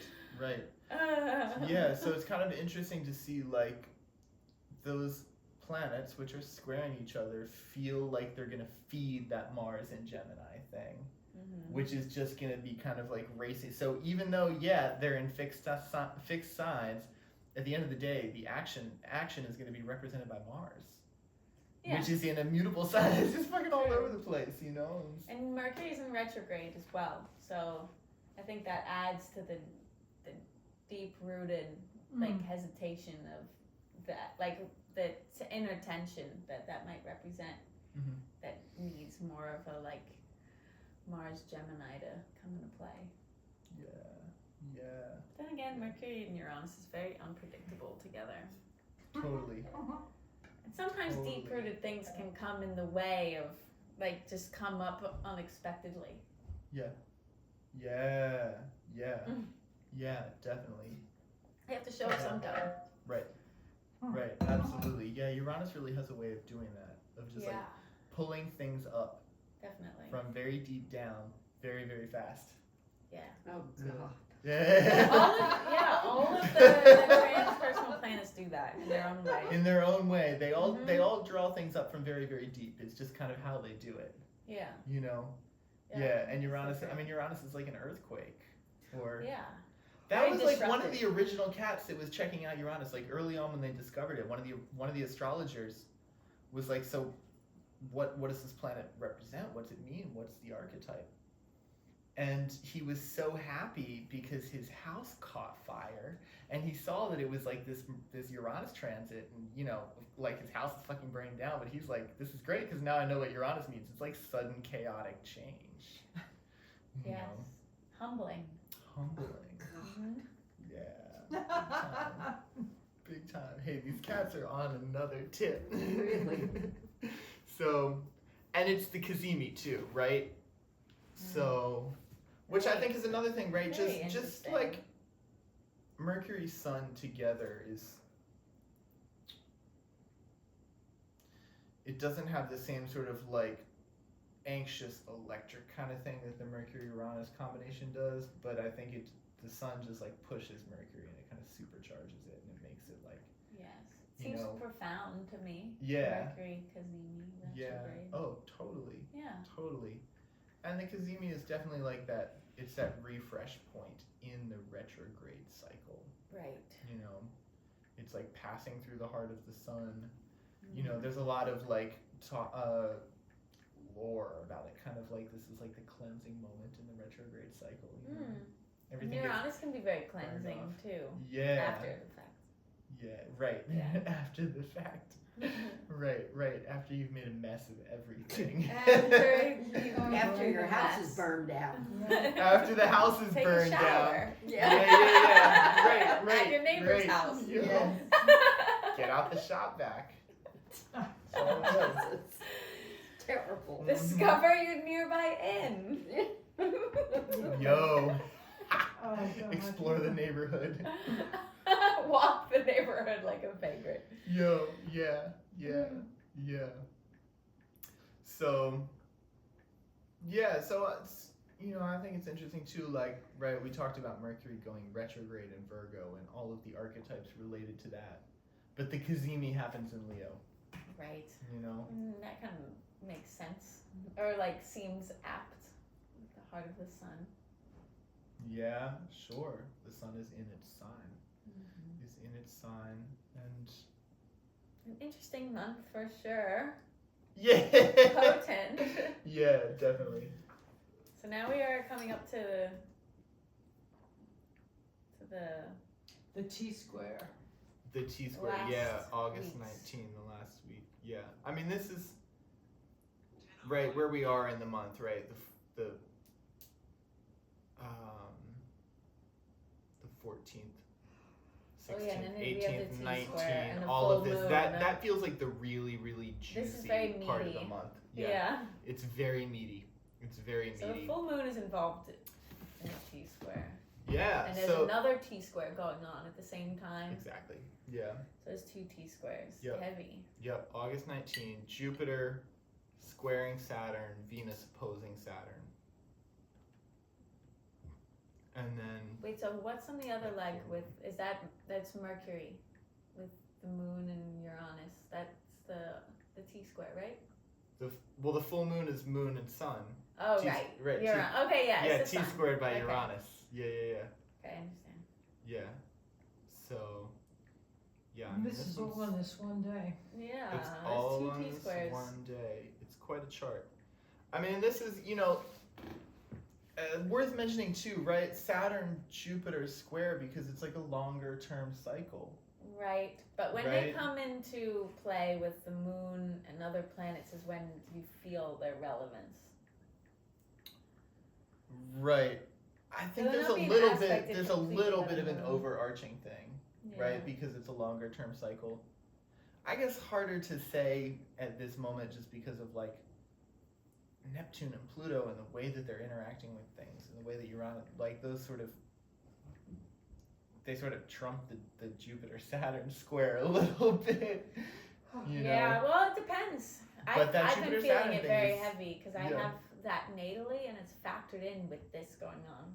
Yeah. So I have, because I have, Right. yeah, Jupiter and Pisces and Saturn and Sagittarius. So now Yeah. I have like a whole Okay. personal T-square going on. Right. That repeated, isn't Right. it? That's wild. Mm-hmm. That's wild. I say so. Yeah, totally. I was just year was over. Totally. So you have you're a Jupiter in Pisces natally. Mm-hmm. It's where? I mean, is there the transit going over that? Well, I've had Saturn rolling over it, Okay. and then I have this Saturn in Sagittarius, so I have a Jupiter-Saturn square natally. So Saturn is, I'm having a Saturn square Saturn thing happening, which is Okay. it's part of the Saturn cycle, but with Mhm. Jupiter involved, it's like, it just feels like a lot, coming to terms with a lot. Yeah. Yeah. Yeah, right. I hear that. Yeah. Anyway. And it's, I mean, so this And then is like Venus is in the mix here. Yeah, Venus is in the now. mix, right? Right, but the Saturn Jupiter square is like, this is the opening square of the cycle that started at the end of 2020, right? Mm. So, and that particular conjunction is important too because that's a 20-year cycle, Jupiter Saturn, right? They used to call this the Great Chrono Crater because it was the two planets they could actually see in the sky, and it marked larger periods of time. 20-year cycle. But the one in 2020 began a new 200-year cycle of Jupiter-Saturn conjunctions in air signs. Really? Yeah. As opposed Wow. to like the last 200 years, it was Jupiter-Saturn conjunctions in Earth signs. Okay. So, right, so that conjunction alone is I like that. It was a new, completely new phase. in a new phase, yeah, right. So in a new element. And now we're at the opening square of that cycle, you know. So whatever that conjunction was bringing about, which you think about that time, right? The end of 2020. Yeah. That time was insane, right? It was. The insurrection was like Yeah. a few days after that, Yeah. right? That was Oh God, right. yeah, that was right at the beginning of 2021, you know. Yep. So still like very much in the midst of the pandemic. It was a crazy time. Just like huge shifts for everybody. And you think about that, I mean that is a huge shift of a cycle, like Jupiter Saturn in air signs as Yeah. opposed to Earth. Right? Really just like because Jupiter Saturn kind of, you know, it's marking the way that time moves, you know, and Mhm. time more on just like a personal So they were in Aquarius. generational level. right? Yeah, 0 degrees Aquarius was Who the was in conjunction. Aquarius? Which is Zero, where the Pluto Jupiter is Saturn now? conjunction Oh, back at the in end of 2020. That's where Pluto is. That's now. true, exactly the degree that Pluto is at. Interesting, huh? That is very Wow. interesting. Yeah, that is super interesting. Yeah, totally. You Yeah, know, the mathematics are sometimes just mind-boggling. yeah, By all means. right. Well, I mean, you have right. expansion and contraction, you know, right on top of each other, Mhm. conjoined with each other. Mhm. There's a lot of tension involved in that. Yeah, of course. It's kind of like And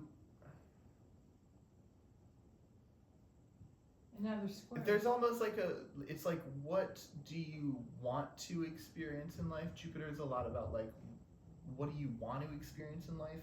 How do you want to like expand yourself to encompass more parts of life?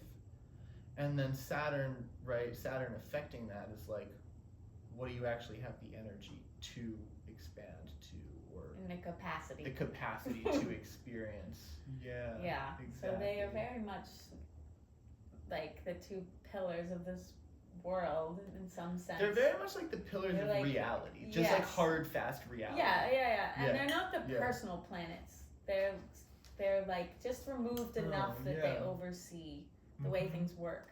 Right. They're like I do think that they can really open up pathways and they yeah, function together, but they're difficult. totally. Mhm. Yeah. And it depends Yeah. which one is stronger. Mm-hmm. Which I'm not really Hard sure. to say. Jupiter I is in mean, Gemini. Jupiter Which is in is detriment. where it's in in detriment. Yeah, it's Neither in is it. detriment. Saturn is placement. like Yeah, and not Saturn and in Pisces is like detriment, but it's like what? It's not. It's sort of dude, neutral. Saturn. Jupiter Saturn is is just worse. getting like This- hosed. So then neither And one of them are Pisces. very strong. Yeah. Yeah. Yeah. Right. Uh-huh.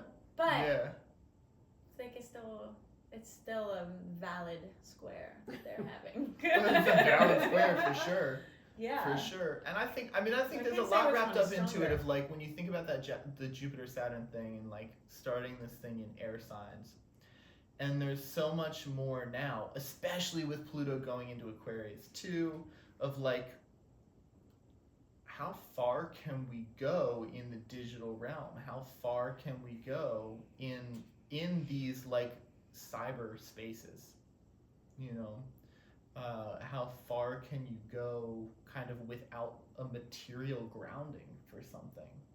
Seems to be a lot of the questions that are happening Definitely. now. I think that's a lot what this particular moment on our particular that's a good relationship with point, air and I I signs. wouldn't like have thought of that that. point.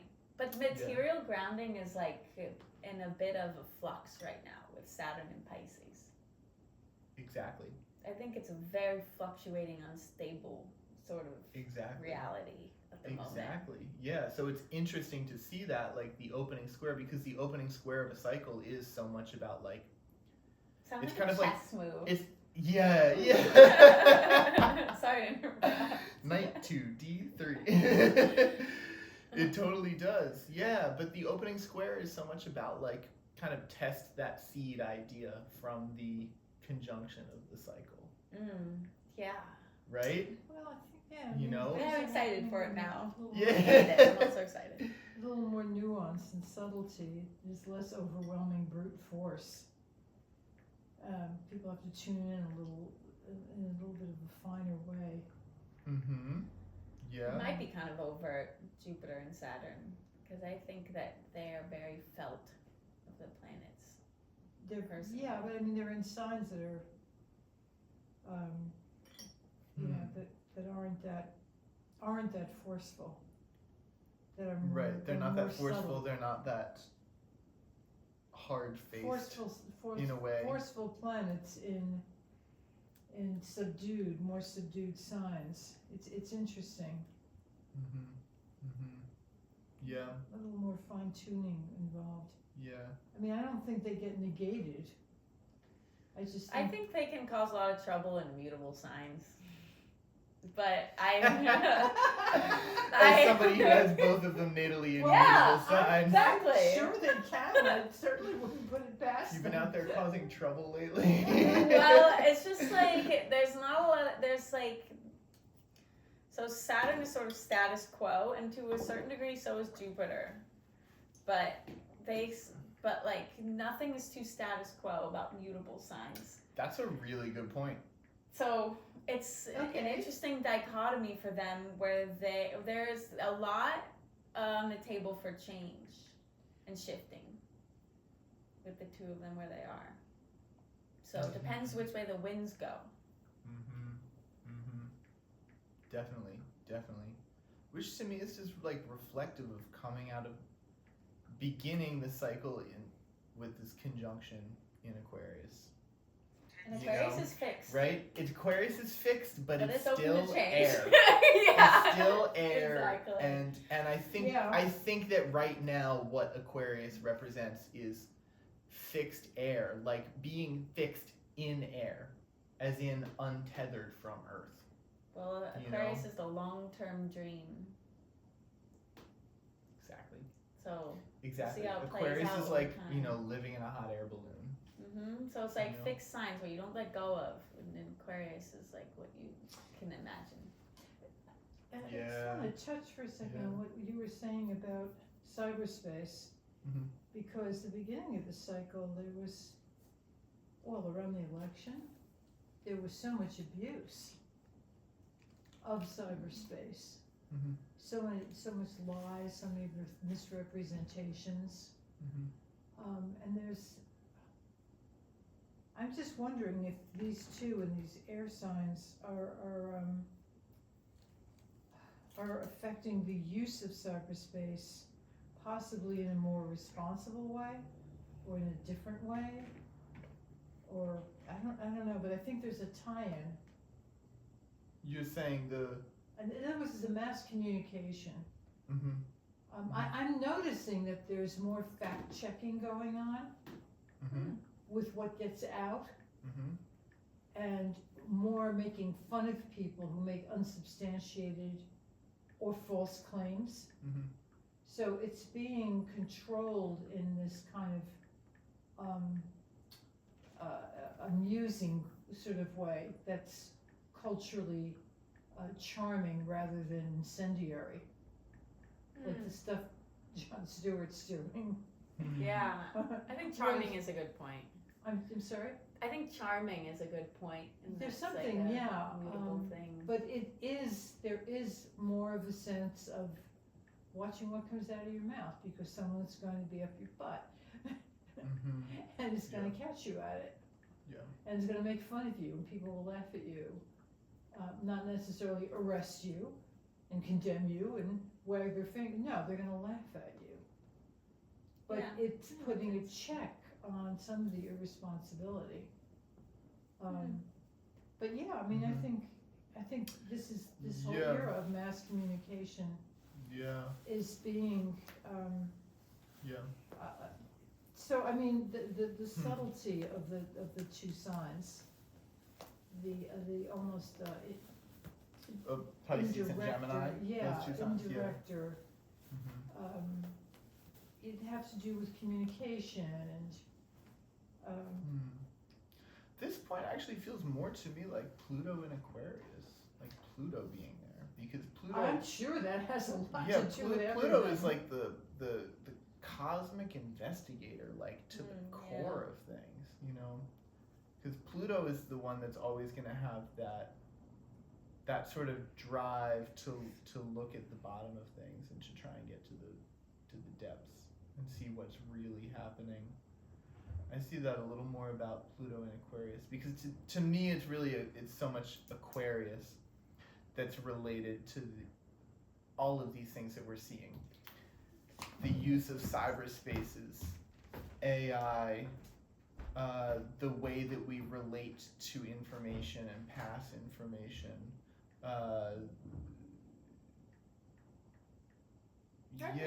Yeah, all these kinds of things. That feels more represented by Aquarius right now, you know. And then the Jupiter-Saturn cycle just starting in Aquarius is, I think, imbued with that. When a cycle starts somewhere, it's kind of imbued with whatever Okay. the archetype of that is. And then it's just unfolding. And in some kind of way, the signs... This is more like just kind of an ongoing question that I have, is like, how important are the signs as the cycle unfolds? Right? If the Jupiter-Saturn conjunction began in Aquarius, how important is it that the opening square is Pisces-Gemini? Or is it more important that it's just the opening square of a cycle that began in Aquarius? And it's always going to have that certain tip to it, the Aquarian edge to it, because it began there, and then it's just this cycle unfolding. You know, that's kind of a big question to me. But I think Jupiter-Saturn as a cycle it is so much about just forming reality, you know, and yeah, creating the kind of everyday reality that now is dealing with these different spaces, and how are we going to navigate that? So responsibility is going to come into the fold with that, because that's a side of a very apt word. a side of it, you know. But I think it's not only about like more responsibility or less. It's all of these things together. It's you know, going after people that are like making ungrounded claims. It's you know, more awareness around AI fakes, right? This is another side of it, right? Because this is now becoming a part of our everyday reality, part of just this moment as it unfolds, you know, and how are we going to deal with that? And I think that's much more what that Jupiter-Saturn cycle is about. And the mutable signs ending the seasons, they disintegrate and dissolve things, so it's like holes appear and like ideologies can shift, and I think there's just like a toss-up happening where it's like I think it's hard to say exactly if it's doing anything firm at the moment. I think it's just like making some wildness happen so that when things do settle down, they settle down in a different way. Yeah. Right. Kicking the dust up a little bit. Definitely. Yeah. Still working with what is because of Saturn and Jupiter. Definitely. Let's get through the rest of this. And and we also have that full moon, Yeah. right? Sun in Leo, moon in Aquarius, T-squaring. It's 4 minutes of arc away, Uranus in Taurus. So, yeah, another side of what's happening here. And that's Leo Aquarius. Yeah. Yeah, so that's way more like intensified and long rooted, firm Yeah. aspects. That made me be just stuff that happens on that particular day. It looks like it's like. There's tons Well, of this stuff. is I a know new that cycle this is of the moon coming into play. Yeah. yeah, So, yeah, but it's huge having 2 T-squares on a day like that. yeah, it is. That's really quite major. Mm-hmm. But I mean, it's funny because in a way this kind of rolls into what we were already talking about because it's full moon in Aquarius squaring Uranus. Right? Yeah. It's kind of another side of wrapping all this like Aquarian thing into Definitely. it. Right? All of these archetypes that we keep, It's very passing around. contradictory. Yeah, about Aquarius and yeah. And its function. Yeah. I think Aquarius is interesting because it's like, and Uranus too, because it's like the unpredictable planet because it doesn't fall into like patterns like everything else. It thrives on like No bringing, like boomeranging you with what you didn't expect. So in this position of being at odds with its ethos here, it's like, it seems like almost an apt place for Uranus to be, A what? really an apt place for Uranus to be, to really shake Yeah. things up. Mm-hmm. Yeah. Mm-hmm. Yeah. T squaring the moon. In its own sign. Yeah. Yeah. There's a connection there. though, Definitely. with that going on. Definitely. Mm-hmm. Definitely. There is some sort of connection there. It's going to be an interesting one to see. It's going to be an interesting one to see. And I think too, even just generally having a full moon that's involved with Uranus, whether it's Yeah. square, whether it's Oh conjunct, gosh. Yeah. because the full moon can already be such a kind of like wired sort of time. People No. get a little bit wired, a little Very wide-eyed, wired a little one. crazed. They do. Yeah, and then Coming squaring up. Uranus, when it involves Uranus, it just really amplifies the sort of like crazed electric nature of that moment, I think. Yeah. Yeah. Definitely. Yeah. Just It's feels very like near Trump's rising sign, by the way. Because I was Oh, listening yeah? to, he was born at the last degree of Leo. I mean, his rising sign, which is where the star Regulus is. Uh-huh. So it's very near there. Yeah. A couple degrees A off. couple degrees but, away. so who knows what will happen. Interesting. Yeah. Mm-hmm. Interesting. Like on a political level. Yeah, definitely. Yeah, I think it's going to be a very electric sort of time. My son Yeah. has the same rising sign too, and my dad. It runs in my family. It runs in the family. Yeah, it Oh, that's so does. funny. Egomaniacs. Yeah. Uh-huh. Genetic predisposition for Leo rising. Yeah, That's it happens funny. in families. That's so funny. Mm-hmm. Yo. That's I have one of no my idea. favorite Actually, my mom astrological has Leo rising. research. Yeah. Yeah. Yeah, my mom has Leo rising. Cool. Yeah. On the Leo 22nd. parent. Reminds. What's that? On the 22nd, the sun goes into Virgo. Yeah. Oh, Oh, yes. yeah. Keep it rolling. Move She into said keep on Virgo. track. Nudge. Virgo squares I know there are Mars. 4 more days. I mean, Venus squares Mars. But Yeah, Venus. Right. Venus squares Mars in Gemini.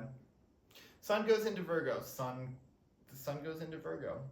It's interesting to see Mercury go retrograde from Virgo back to Leo, and then the sun move from Leo into Virgo. Yeah, they Right, have their and then- Kazemi and then Yeah, yeah, That's and then on the for sun now. moves on, passing it back to Virgo. till Yeah, Mercury comes back. yeah, yeah.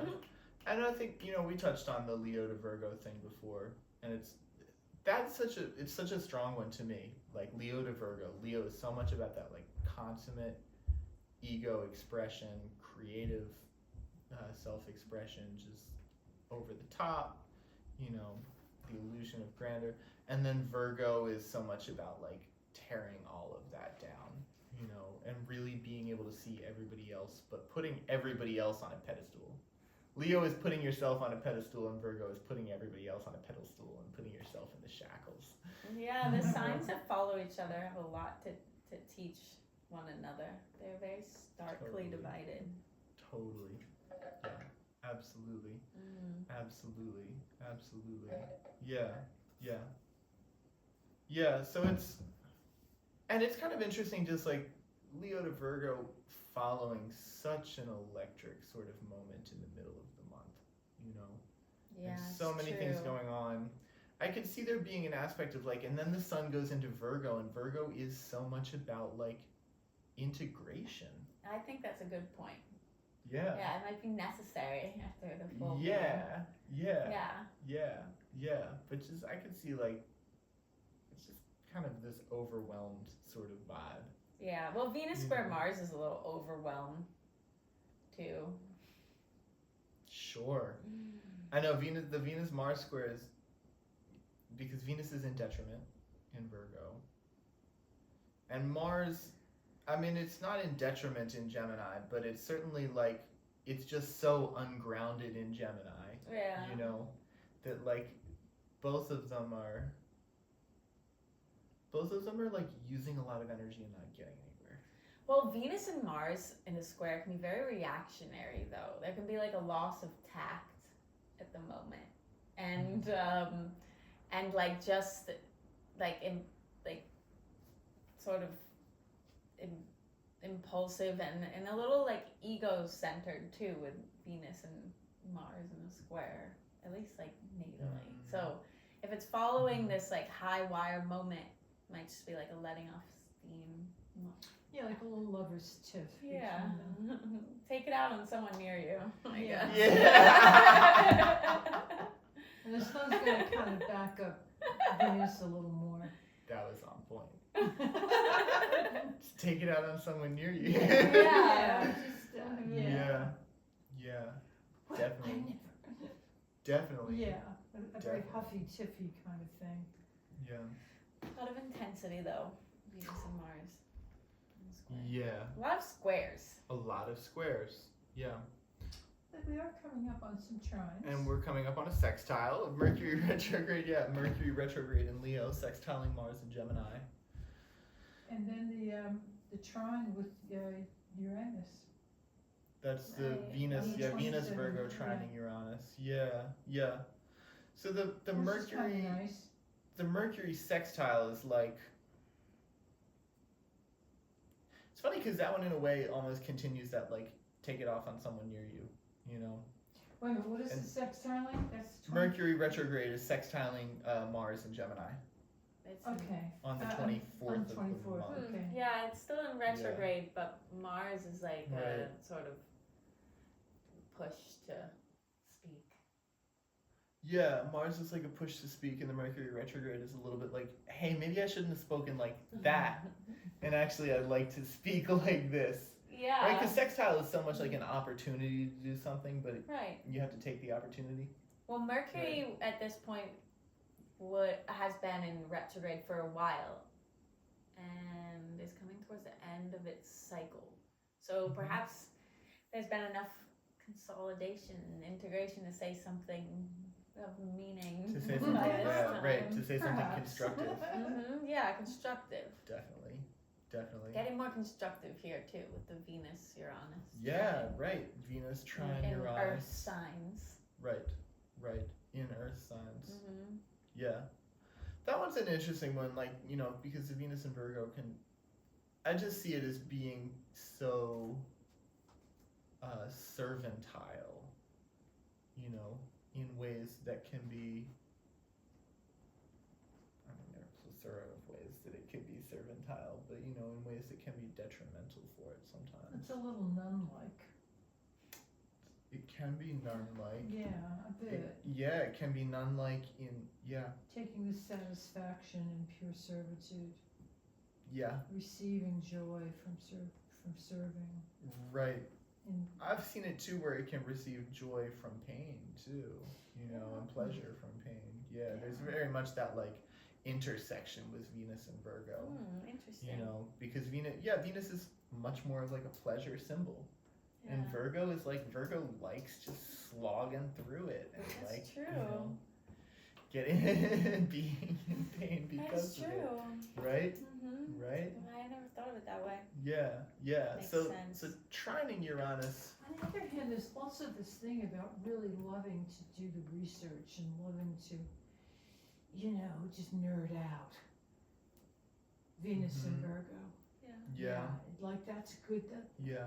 that's a time to really say, that really dense book that I didn't want to read, I keep putting off, now's the time I can read it. Yeah. Like that lifespan book I told you about. Right, Oh, right, yes, right, this yeah. is what I mean, happened then, and this is Especially what- earlier in the month when Mercury's moving retrograde through Virgo. Oh, like, Yeah, right? but to get satisfaction and finally getting your feelings around what the facts are. Yeah. Yeah. Oh, I yeah. know this now.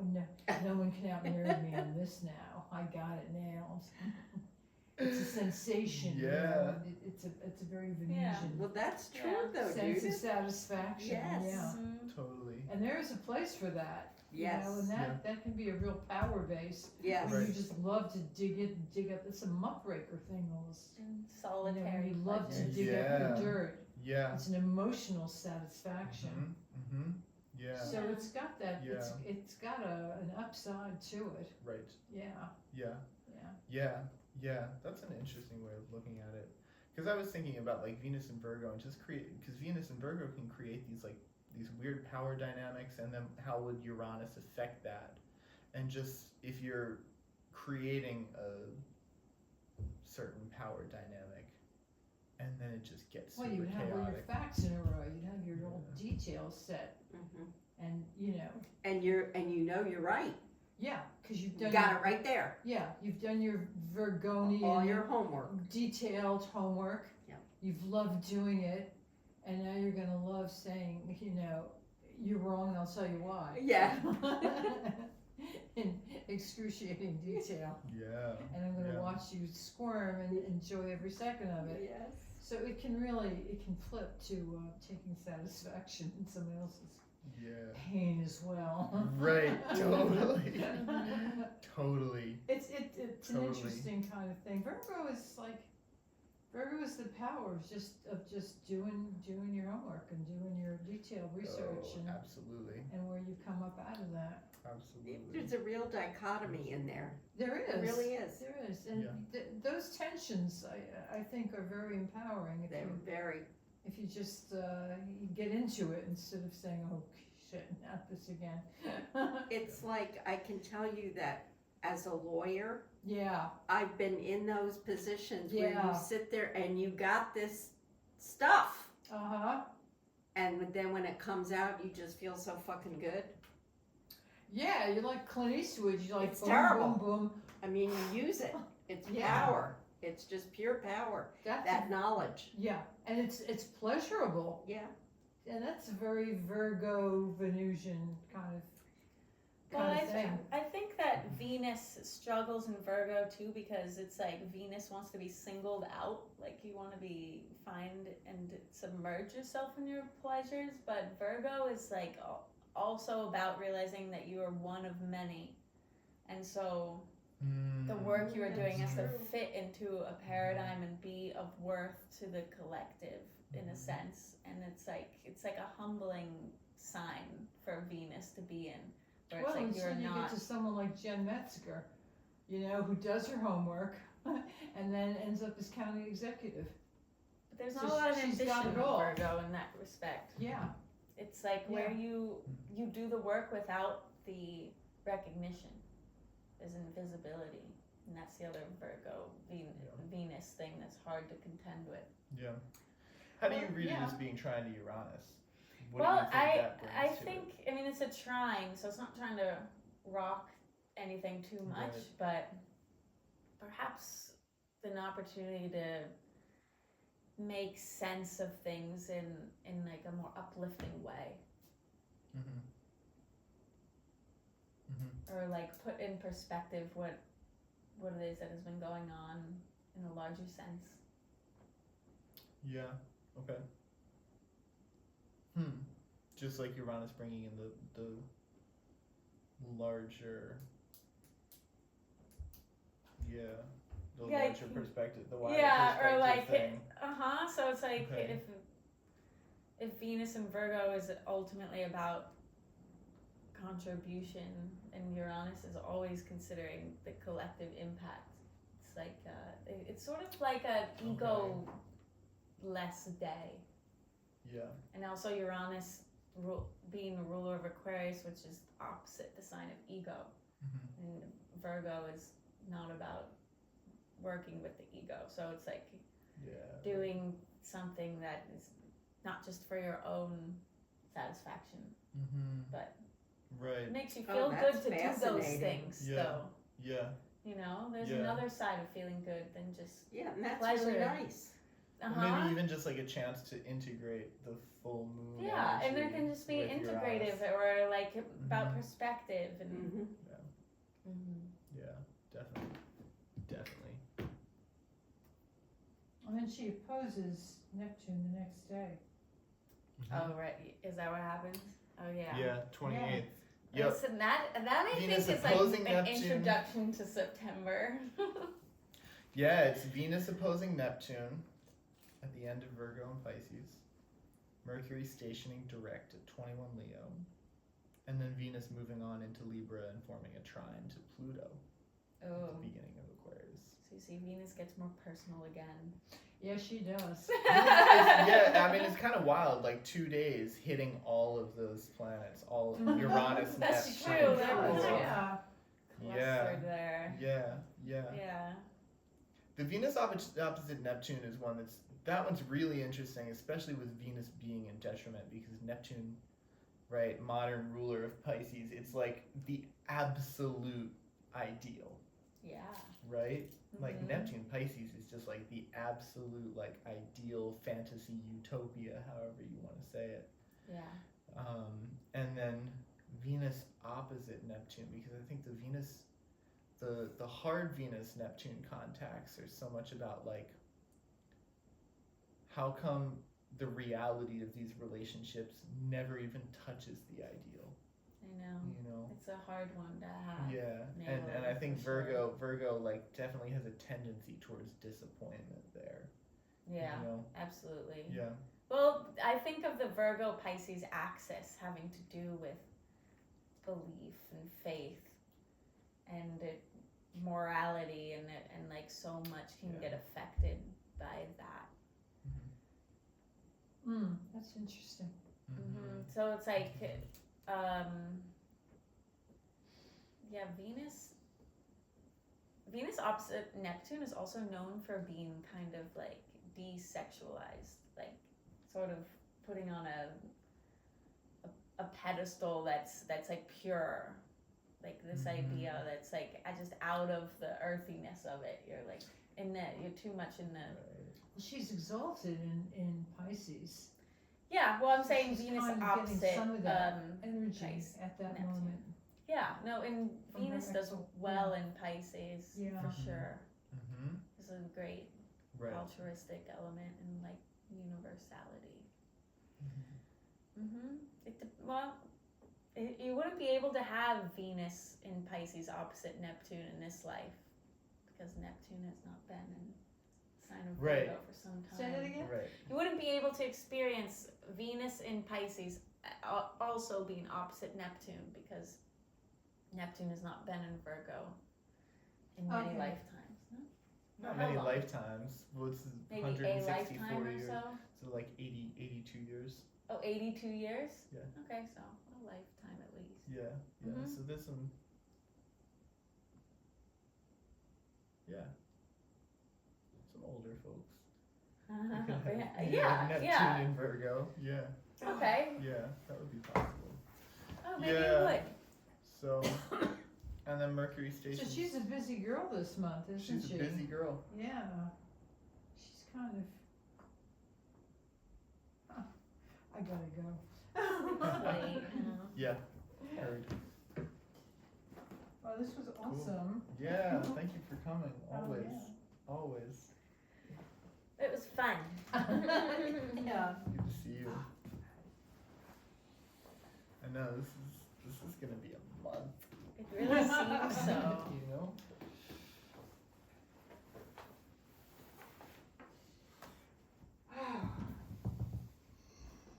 Well, I will put that guy in touch with you, Brilliant. my Please do. student, Please do. and okay. Give me a hug. I'm glad I got to see you. Oh yeah. I don't think I can, you're too tall for me. Oh, I'm sorry. Sorry about that. That's all right, it's not your fault. Mine. Yeah, right. I'm too short. Gotta be somebody's, right? Yeah. Yeah. Be Good safe. to see you, Bye. Judith. Okay, take care. Here. Does that wrap the month up? It's like a last. Right, I Mercury know. goes Mercury direct. goes direct, and Venus ingresses into Libra, and that's it. Trine Pluto. Yeah, the Mercury station's direct. It's just like this interesting kind of bobbing back and forth, like all this kind of like transpersonal shit. You know, Venus being in Virgo has a certain like. And the speeds are so variable. Yeah. They really are, Yeah. they change so much. Yeah, just all these things like hitting Neptune, hitting Uranus, the Jupiter Saturn square. You know. August always seems like this to me, though. Kind of. Yeah. Yes. I feel like frequently it's been like this. You know, kind of chaotic and crazy. Mm-hmm. Yeah. Yeah, And I think I agree.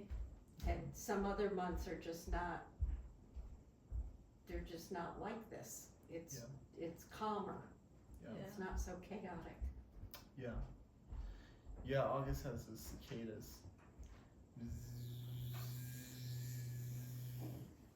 July I too. think I think that's what Uranus is. To me, that just feels like the energy of Uranus.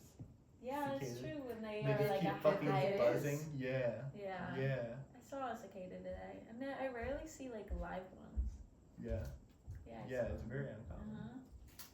Where'd you see it? In my backyard, Really? it like came upon it and it went, Yeah. and I was like, oh, there was a cicada. Yeah. Yup. So it's interesting to see Mercury station retrograde in Leo because it's just such a close planet in such a personal, like self-centered sign. Yes. You know, it's kind of like this, just bringing it back to the self. Like, I'm thinking about me right now. Right? Like Mercury Yeah, Leo so. is like, I'm just thinking about me right now. Yeah, like what do I need? That is true. Yeah. Yeah. What do I think about this? How do I feel about, that kind of vibe. It's very like back to the self. Where so many things in the month are like, all this other shit's going on. Yeah. Yeah.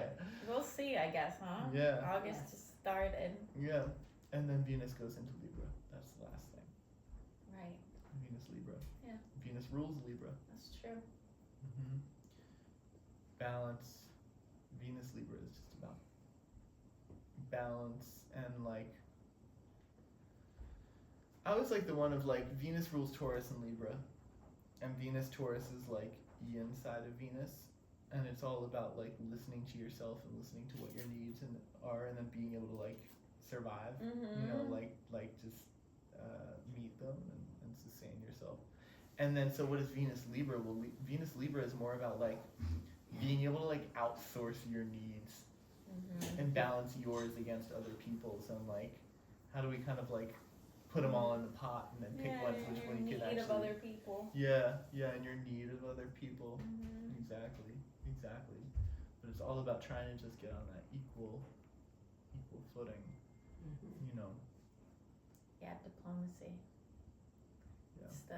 It's the lawyer's sign It is I know. with the scales. the sign of the scales, Yeah. judgment. Yep. And that wraps up the transits. of August. Yeah. Yeah. Well,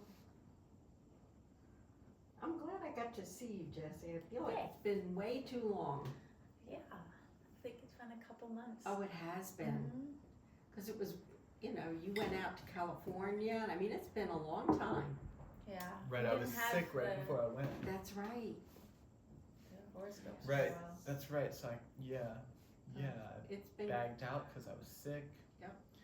And then the Jeep And then- broke down, Yeah, and I was like, And I fuck got a it, new I'm car. plastering. I'm gonna just we keep both doing got new this. cars actually. yeah, We both got the Priuses. same new car. it was Yeah. a hard Not ride. the exact same. Right. No. Yeah. But that's behind you now, and I'm glad that you're both doing better. Yeah. And this, glad it we're just back seems on like track. it's been so long since, we've had a reading and, Yeah. I know.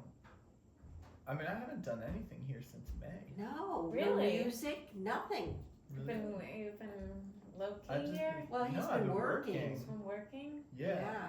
Yeah, Okay. I kind of Did you- needed to did just you like show let the Jessy the house get messy. bathroom? No, you haven't seen it yet. You No. wanna see it? Jessy, Show me. you have to go see it. Okay. It's really like a work of art, Okay. in my Yeah, I'll see opinion. it. I mean, but I really love it. Yeah. It's pretty. Cool. Yeah, you're gonna love it. Yeah. Just gotta show her, Yeah. Oh, I will. you know. And then he's gonna do one next door to it. Mm-hmm. Mhm. And first it was gonna be just kind of plain, but the real Peyton is emerging, Yeah. and he says it can't be plain. So it's gonna be, I think it's gonna be another work of art. Wow. Mhm. Yeah. Eventually, the whole house will be a work of art. It is. I mean, you're well on your way, Yes. Peyton. Getting there. I know there's so many rough edges still. But look at the difference in the kitchen. Yeah. Huge.